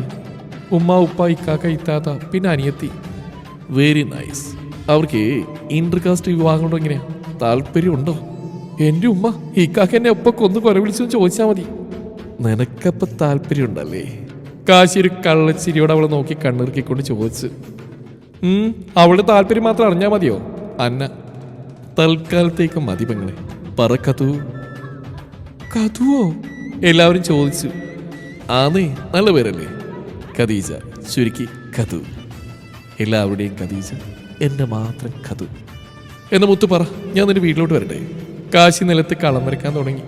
എൻ്റെ അല്ലോ സെയ്ത്താൻ, ഞാൻ പോണ് എന്ന് പറഞ്ഞ് ഖദീജ ഓടി ക്ലാസ്സിലേക്ക് പോയി.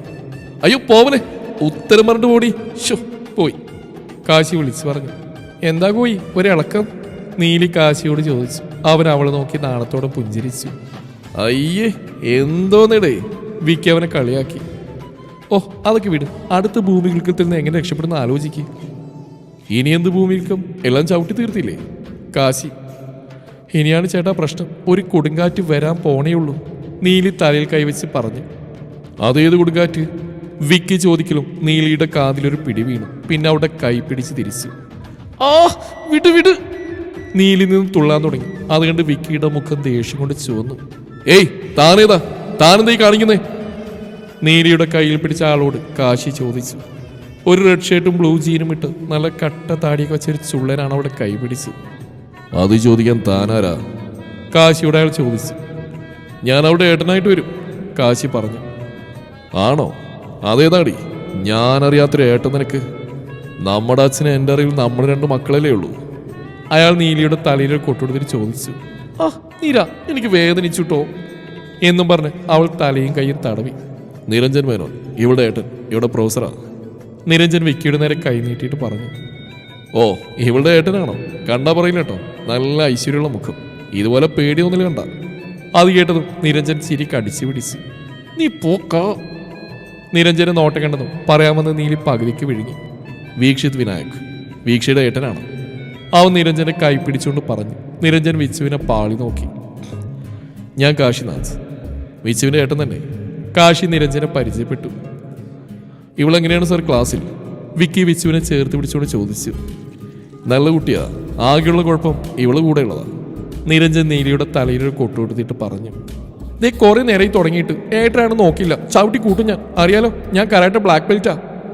നീലി അവനെ ചവിട്ടാൻ പോയി. വിച്ചുവളെ പിടിച്ചു വെച്ചു. ആടി, ഇനി എന്റെ നേരവാ. രാവിലെ എവിടെയായിരുന്നു ഈ ചവിട്ടലൊക്കെ?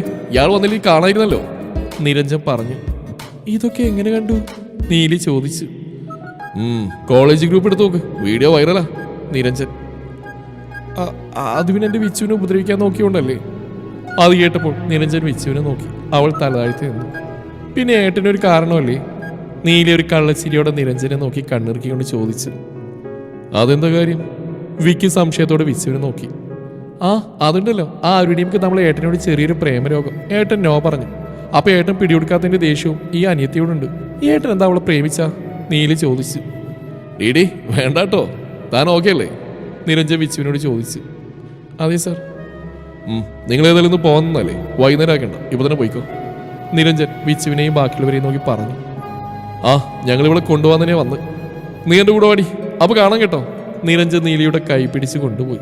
വിക്കിയും കാശിയും വിച്ചു അന്നയോടും രമ്യയോടും ബൈ പറഞ്ഞു നടന്നു. അതായിരുന്നു വിക്കിയും നീലിയും തമ്മിലുണ്ടായ ആദ്യത്തെ കൂടിക്കാഴ്ച. വിച്ചു ഞങ്ങളുടെ കൂടെ വീട്ടിലേക്ക് വന്നു.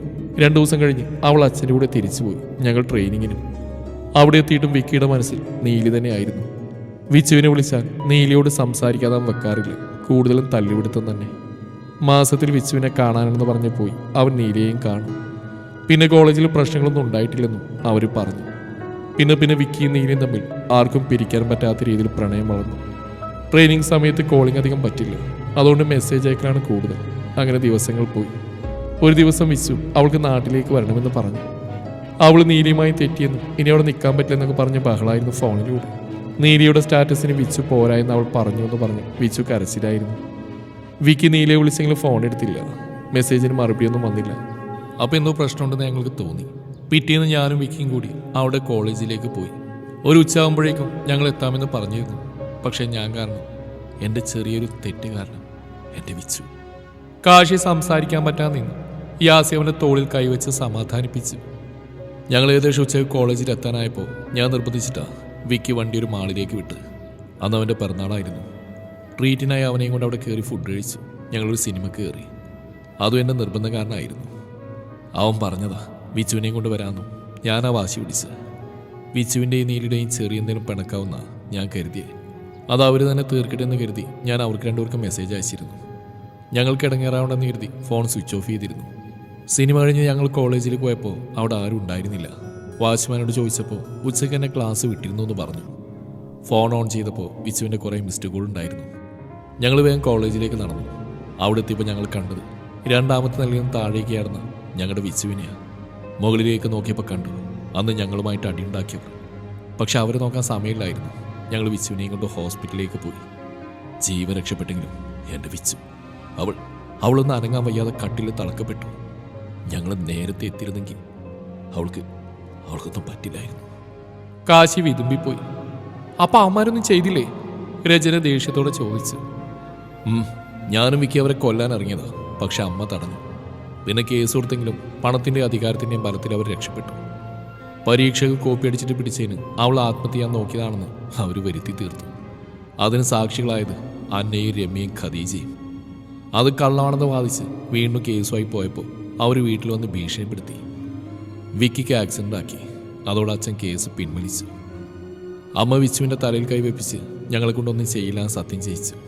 അങ്ങനെ ഞങ്ങളെ അമ്മ കയറില്ലാതെ കെട്ടിട്ടു. അപ്പോൾ ദൈവം കൊടുത്ത ശിക്ഷയാണ് അവർക്കിപ്പോൾ കിട്ടിയതല്ലേ? അങ്ങനെ തന്നെ വേണം, രചന പറഞ്ഞു. അല്ല, അപ്പം നീലി അവൾ ഇച്ചുവിനെ അന്വേഷിച്ച് വന്നില്ലേ? നീലു അത് ചോദിച്ചതും കാശിയുടെ കണ്ണ് നിറഞ്ഞു, മുഖം ദേഷ്യം കൊണ്ട് മുറുകി. നീലി അവൾ. തുടരും ഈ കഥയുടെ അവസാന ഭാഗം നാളെ ഇതേ സമയം.